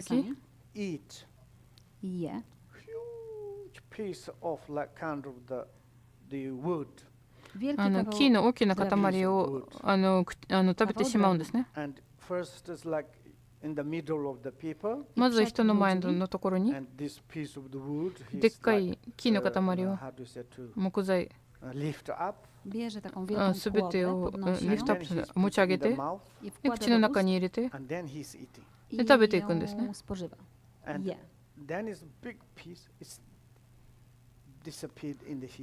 でっかい木の板が、枝がお腹の中に消えてしまうんですね。である男の人がそれはトリックであるということが分かったんですね。後ろに窓があって、でそこに水の水が入っている器があって、でそこにはそこに木の板が置いてあって、その木の板のところに何か中に何かが入ってたんですね。そこになんかちょっとこの材質になんかトリックがかかっているということが分かったんですね。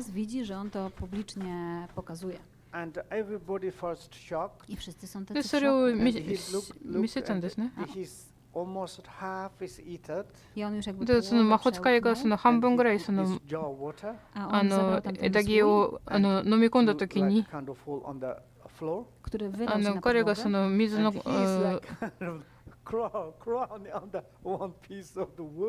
I na kolanach on się tam, na kolanach idzie po ten kawałek drewna. I wszyscy to zobaczyli. 水の器をこぼしてしまったんですね、この相手がですね。そうすると彼がその枝を飲み込んでるじゃなくて、その枝の上に乗ってるということがみんなに見えてしまった。でそれでみんながその魔法が尽きてしまったわけですね。魔法をそれ以上できなくなりました。だからこの物質というものが尽きてしまったら、条件となっていたこのなんか品がなくなったわけですから、例えば昔は魔法使いはeleganckiego, pięknego konia. I on ちょ jakoś っと分かりませんでした。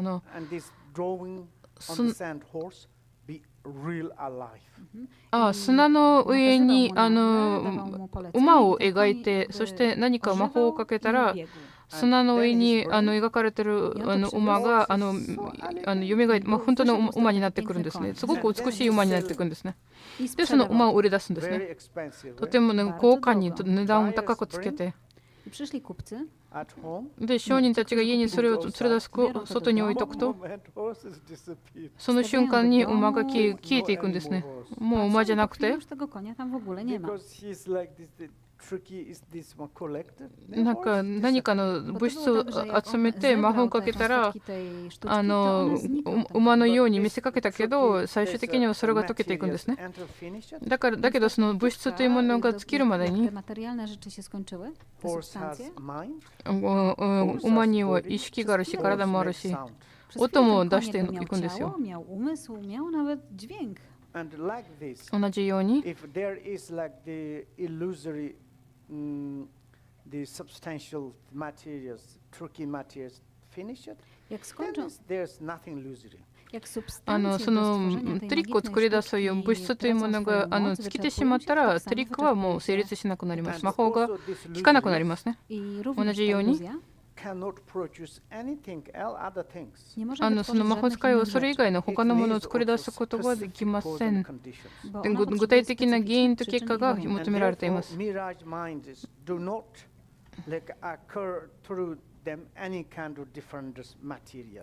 だから何かの物質によって幻の心が生じ得ないというんですね。呪文などによってというところですね。それ自体も何かの条件と原因が必要です。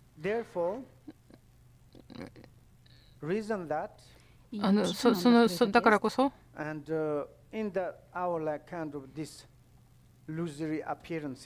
この幻の現れの中では、も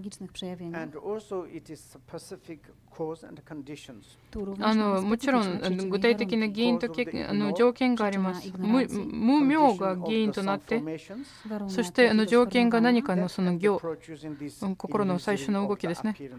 それがこのような幻の現れというものを作り出していくんです。そうするとヨガ行者が勝者になって、そして私たちは第3番目のクラスの剣道の行者のレベルまでたどり着きました。剣道ですね。見る道。ある人からは禅行の伝授を授かるようにとお願いされたんですけど、今日の話はとにかく今回のコースはここまでにしましょう。ちょっと難しいけど時々見直してください。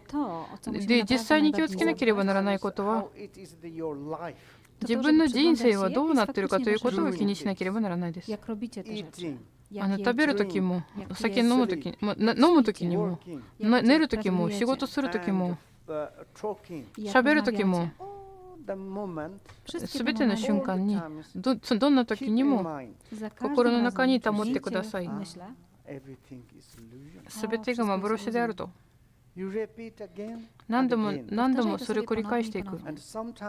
そして時々はあなたはショックを受けるかもしれません。本当にそうだなというふうに思ってしまうかもしれません。それがあなたは自ら中間派になったという、自らママハムドラになったんです。自らゾクチェン派になったんです。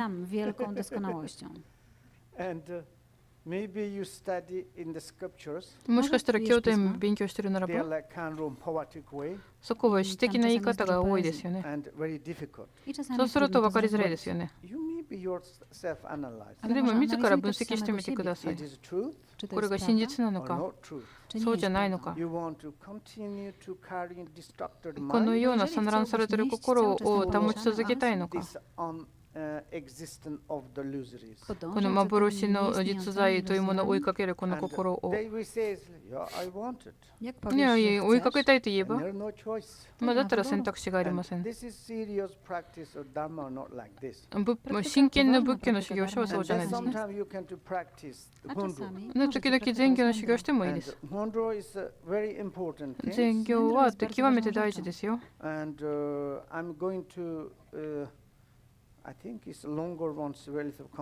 長い禅行、ちょっとごめんなさい、今日は難しいかな。短い方でいいですかね。Okay. And this short one, and longer one when you have time, please to practice longer. 長いのは時間があれば長いの修行してください。その著者はジグメリンパの弟子ですね。とても重要な先生です。この小さいものは私は長い禅行から拾いました。忙しい生活の中で短くして書きました。私はもしかしたら愚かかもしれませんけど、皆様にご利益にならないかなと心配したけど、自分の根本ラマにお願いしたんですね。で、彼が読み上げてくださって、これがこの文章はすごくいいというふうに賛同してくださったんです。だから私自身もそれを修行するようになりました。中にはロンチェニンチクの禅行が全てが短くまとめられています。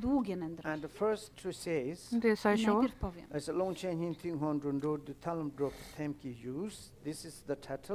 それがタイトルですね。次にはこのように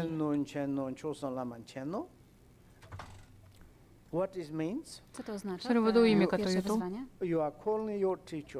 あなたは自分の先生を呼び出すけど、私のことを考えてください、考えてくださいというふうに呼びます。私が惑っています。自分の幻をかけることはできずにの中に支配に置かれているので、輪廻の中にいる。どうか私をこの幻惑いから救ってください、衆生のご利益のために。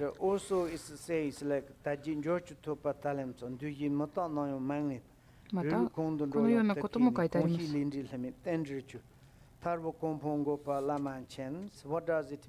それは何かというと、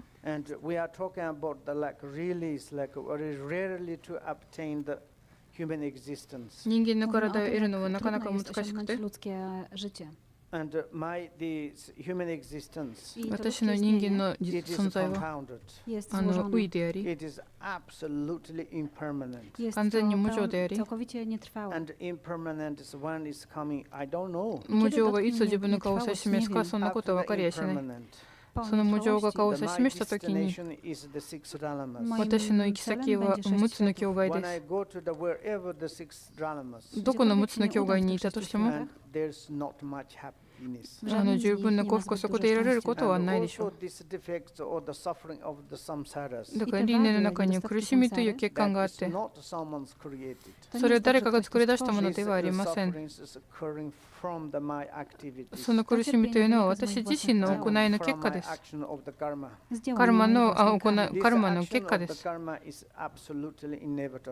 このカルマの結果というものは絶対に必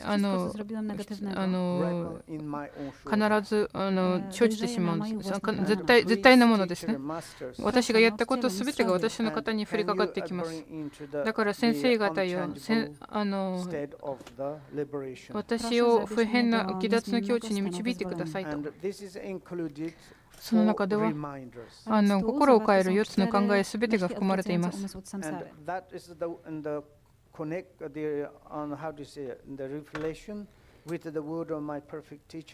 それがあまねく雪和菓子の句伝にも書いてありますし、6つの章がすべてがこの4行詞の中にまとめられています。あまねく雪和菓子の句伝の第6章の中には、最初は動機の話をし、それぞれの章でそう従う必要があります。次は私たちの人間の体をして、無常の話をして、それから輪廻の欠陥が出て、で4番目は因果関係が絶対であるという話で、順番ちょっと間違えたかな。でもそして問題ないけどね。それから下脱の利益についての話が出て、どうやって私たちが下脱していくということが書いてあります。そのためには善友が必要であるということも第6章に書かれています。なんかここでその短いまとめです。よく勉強すれば、それと唱えるときにはこの6章の内容を思い起こす必要があります。初代パトリンポチは何をおっしゃったか覚えてますか？友よ、自分の心を訓練してください。調御してください。調御してください。自分、心を変える4つの考えによって、どのような状況においては、あなたの心が常に仏法の方に向くように。では次のところは内なる善の部分から始まりますけど、その中では真剣な、本業が始まりますけど、その本業はの中には初期次第と苦境次第が短くまとめられています。そこにテクチュの部分も含まれているし、そして切り裂く修行と飛び越える修行が含まれています。ハムドルも含まれれば、ゾクチェンも含まれています。だから、その内なる善行の修行をしているならば、すべてが中にありますよ。で、キエはこのようにいきます。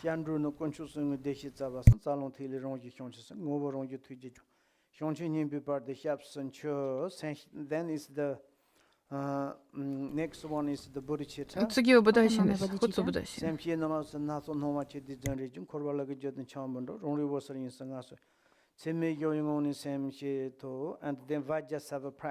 Praktyka Vajrasattwy.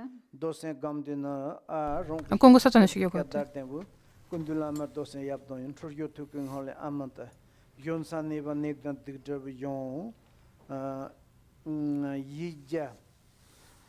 百字真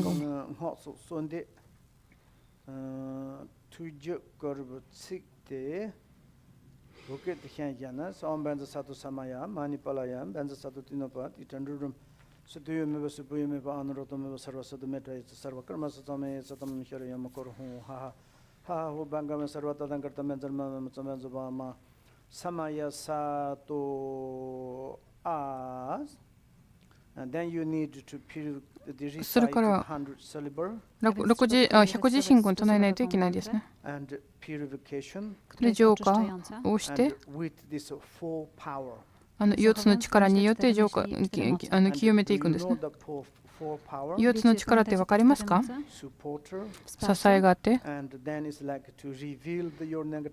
自分の不全なことを思い起こして、そして二度とやらないという制約を立てて、でそして胎児を当てる。こういうものですね。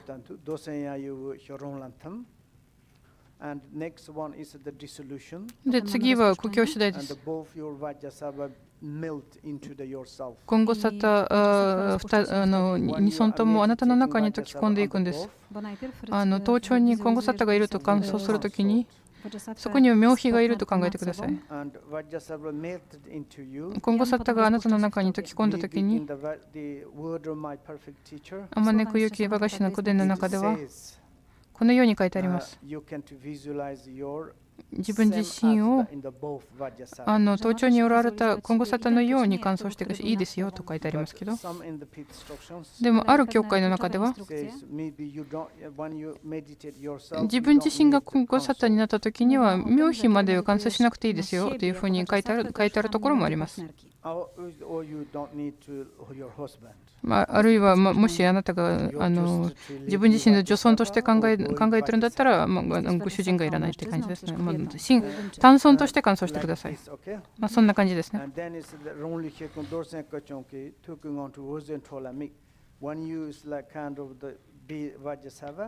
自分が今後サタンになったときに、6字真言を唱えていくんです。その後は初期次第があって、今までは初期次第があったけど、苦境次第が始まります。こ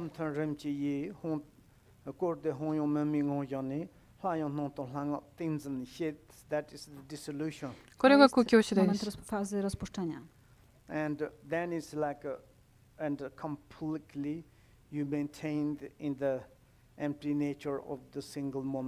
で、そして一節の空想の中にとどまっていくので、目が覚めたときに、ごとくにおいて資料釈受をしなければなりません。資料釈受するときに、マンダラの修行をします。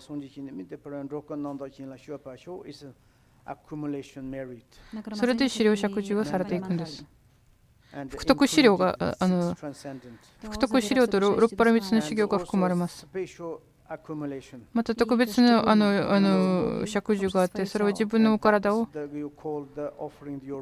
養していくんですね。体の供養と言われました。老人。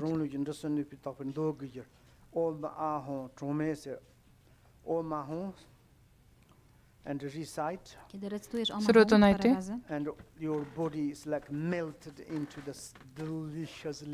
そうするとお体が美味しい食べ物に溶け込んでになって溶け込んでしまうんですね。オマホン唱えて、オンが清めて、ホンが増やして、アはアが増やしていく。で、フンが必要なもの誰であろうとも必要なものに全て彼らがお望みのものに変容していくんですね。ウイスキーが必要なものにはウイスキーになったり、その後はあなたの体のカンダルを授かったもの誰であろうともそれが彼らの願いが叶いますように。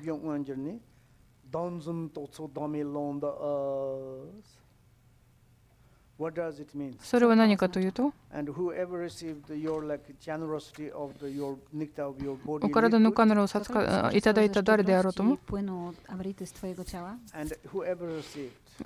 ただいた誰であろうとも、資料を釈重完成してし、2章をすべて浄化し、二神を権限することができますように、二元的なコーナーのすべてが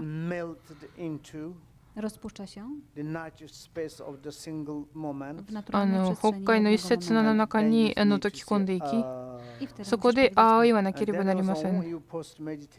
で、ごとくにおいてグルヨガの修行しなければなりません。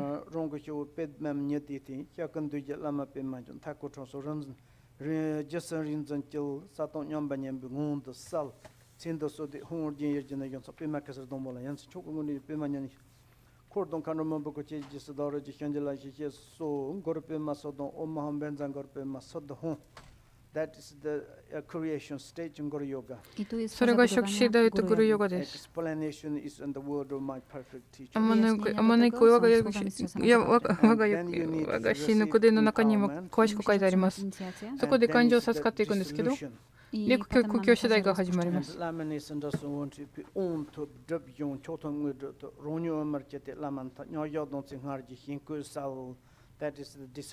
これが苦境次第です。グルヨガの真言を唱えて、オマホンベンザグルペマセディホン。で、苦境次第が終わった後に、グルリンポチの額から、そして喉から、そして心臓部から3つの字が出てきます。オムアホンですね。で、あなたに3つの感情を授けてくださるんですね。で、再びグルリンポチの心臓部からもう一つの本が出てきて、もう一つの本字が出てきますね。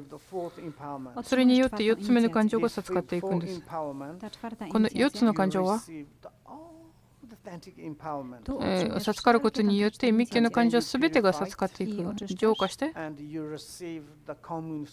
これであなたは浄化され、そして共通の成就、共通のシッディと特別なシッディすべてが授かっていく、先生と一体となって先生と同じ境地へいられていく。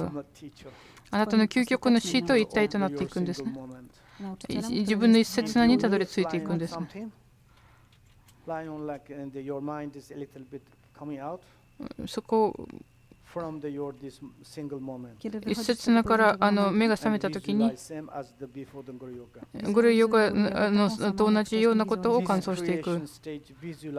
その初期次第の感想はどの時でも瞑想してください。いや、4つの見業の時も、4つの行いの時もそうです。食べる時も、寝る時も、喋る時も、寝る時も。そしたらポワの修行すればいいですね。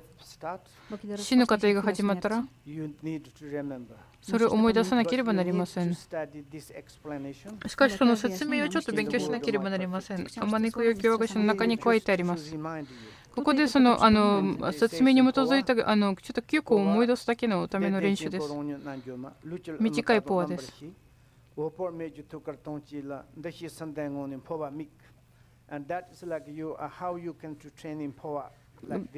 まあそれはポアの練習の主な概要というものを思い出させるため、そこであなたは阿弥陀仏の御心の中に溶き込んでいくんです。それがあなたの一節なんですね。でそこでもう二度と輪廻の議員そして輪廻無明と行も全てが二度と出てこないから、あなたはそれを三時によって封印していくんですね。法神法人王人ですね。でそこで3つの主旨を唱えていくんです。ですね。その後でそうするとあなたは阿弥陀仏と同じ境地に得られます。そしてエコしていくんです。最後はエコです。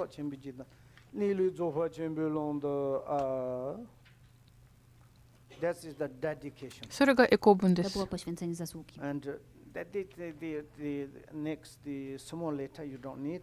まあ、そのちっちゃい説明文は伝授しなくても大丈夫です。修行してもいいですよ。このコースに感謝しています。この数日の間に何か皆様に役に立つことがあったならば、使ってくださいよ。何も役に立たないんだったら、全部忘れても構いません。アルコール飲んでも構いません。では、ジンクヤバルザです。ありがとうございます。私は空港にもう行かなければなりません。また次回にお会いしましょう。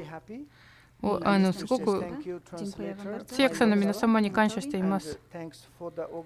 主催者の皆様に感謝しています。皆様に本当にありがとうございました。仏法の修行というのは皆様それぞれの人方の責任ですから。ラマの仕事じゃない、ブッダの仕事じゃありません。神の仕事ではありません。常に紅白ばっかり考えないでください。Już kilka razy miałem niczym niezasłużony zaszczyt pisać przemówienia na zakończenie. 尊敬するリンポチェ、私は何度か最後のスピーチの話を書かせていただいていましたけれども、もちろんルール分かります。まずはリンポチェの道について話しなければならないし、そしてゴエンマンの話しなければならないし、先生に説いた教えに関謝しなければならないなどですよね。しかしこれがいくつかの感謝の言葉だけでは私たちの気持ちを表すことはできるんでしょうか。この数日の間に起きたことに対して全ての感謝を述べることはできるんでしょうか。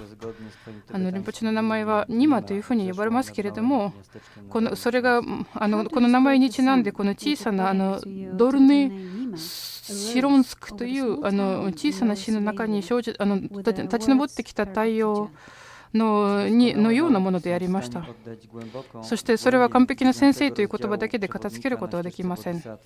そして完璧な教えというふうに言って、その二部殺行論の第9章の深遠な意味というもの、奥義というものを、その完璧な教えという言葉だけで片付けることはできるんでしょうか。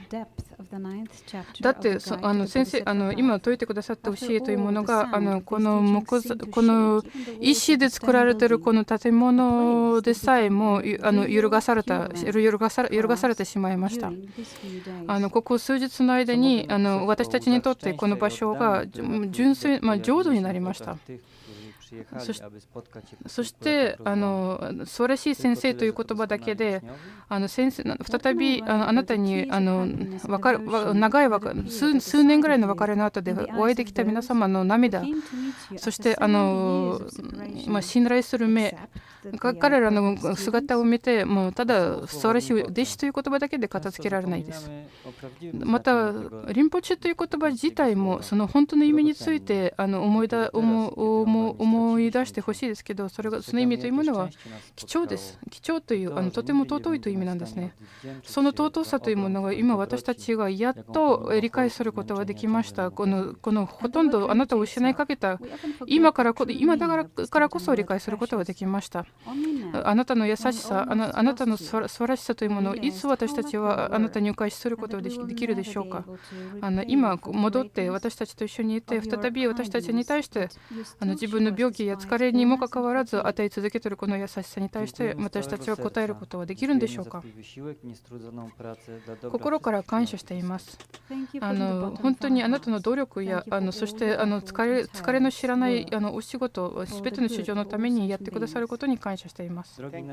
尊い先生よ、覚えていますか。あなたは初日ここにいらっしゃった時に近くに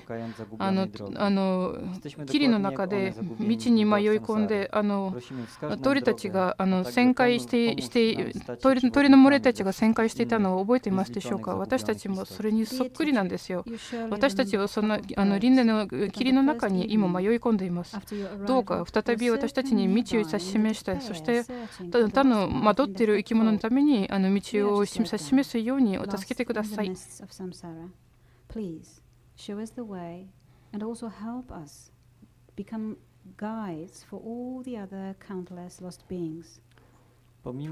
あなたが自分について批判的な言葉でおっしゃるにもかかわらず、私たちはあなたは三千の仏の一体であるということをよく分かっています。I którzy mogli tu spotkać się z Tobą bezpośrednio. Despite the critical words that you say about yourself, we know that you are the embodiment of all the Buddhas of the three times. And for us, you are superior to them all.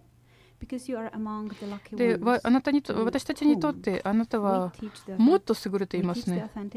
だって私たちは運よくあなたから本当の仏法の教えというもので聞くことができたし、あなたに直接に出会えることができました。たくさんの間違いや、そしてこのコースに起きたすべての未熟のことにごめんなさい。どうか一刻も早く戻ってきて、私たちの国で法輪を回してください。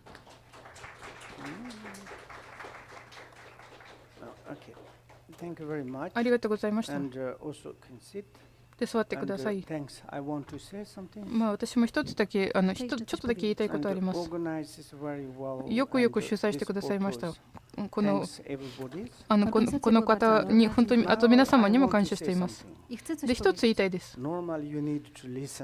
普段は皆様ラマの言うことを聞かなければなりません。ラマの言うことを聞かなければ問題が起きますよ。知っていますよね。今このラマが皆様に言いますけど、心から一つだけお願いしたいです。仏法を学んでください。責任を取って学んでください。真剣に学んでください。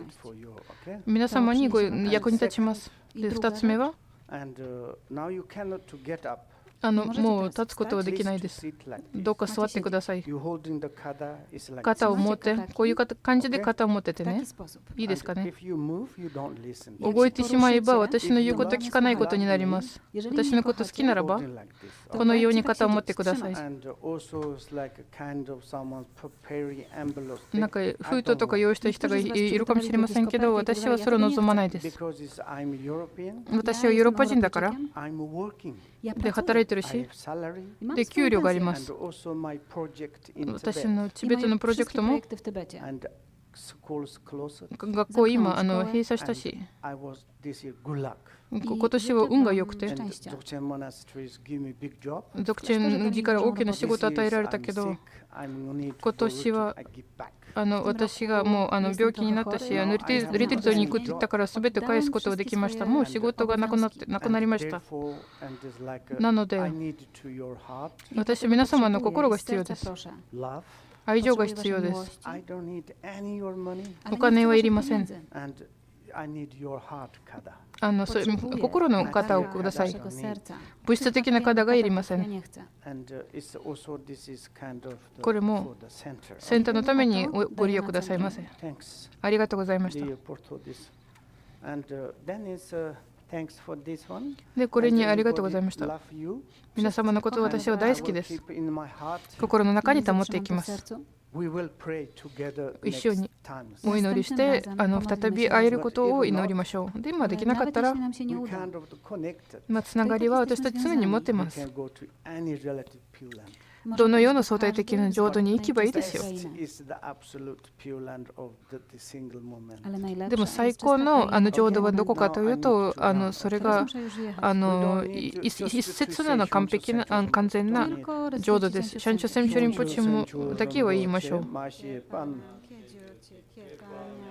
メバトンコニコンドンペラショションチョセムチョロンボチェマシエパナシェジュヒバニャンバメバトンコニコンドンペラションチョセムチョロンボチェマシエパナシェジュヒバニャンバメバコニコンドンペラシ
Przepraszam, chciałam powiedzieć w swoim imieniu i mam nadzieję, że w imieniu wszystkich chciałam podziękować przede wszystkim Romkowi. Romek, słuchaj, jesteś po prostu niesamowity w organizacji. Nie włączam, jeszcze nie Dziękuję bardzo. Jeszcze nie skończyłam, Romek.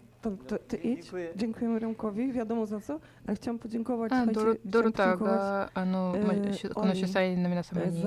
po prostu bardzo, bardzo dobre tłumaczenie.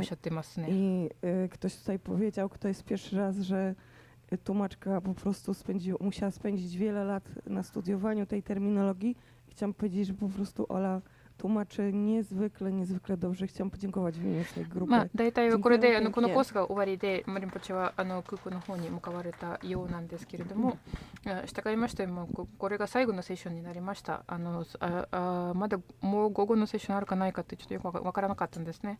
だけれどももうこれで終わりになりますので、もう全部で7部から録音もありますので。最初から追ってなかった方はもしよかったら YouTube でもう一回ご覧になってください。おそらくいつかまた続きがあるでしょう。ではお疲れ様でした。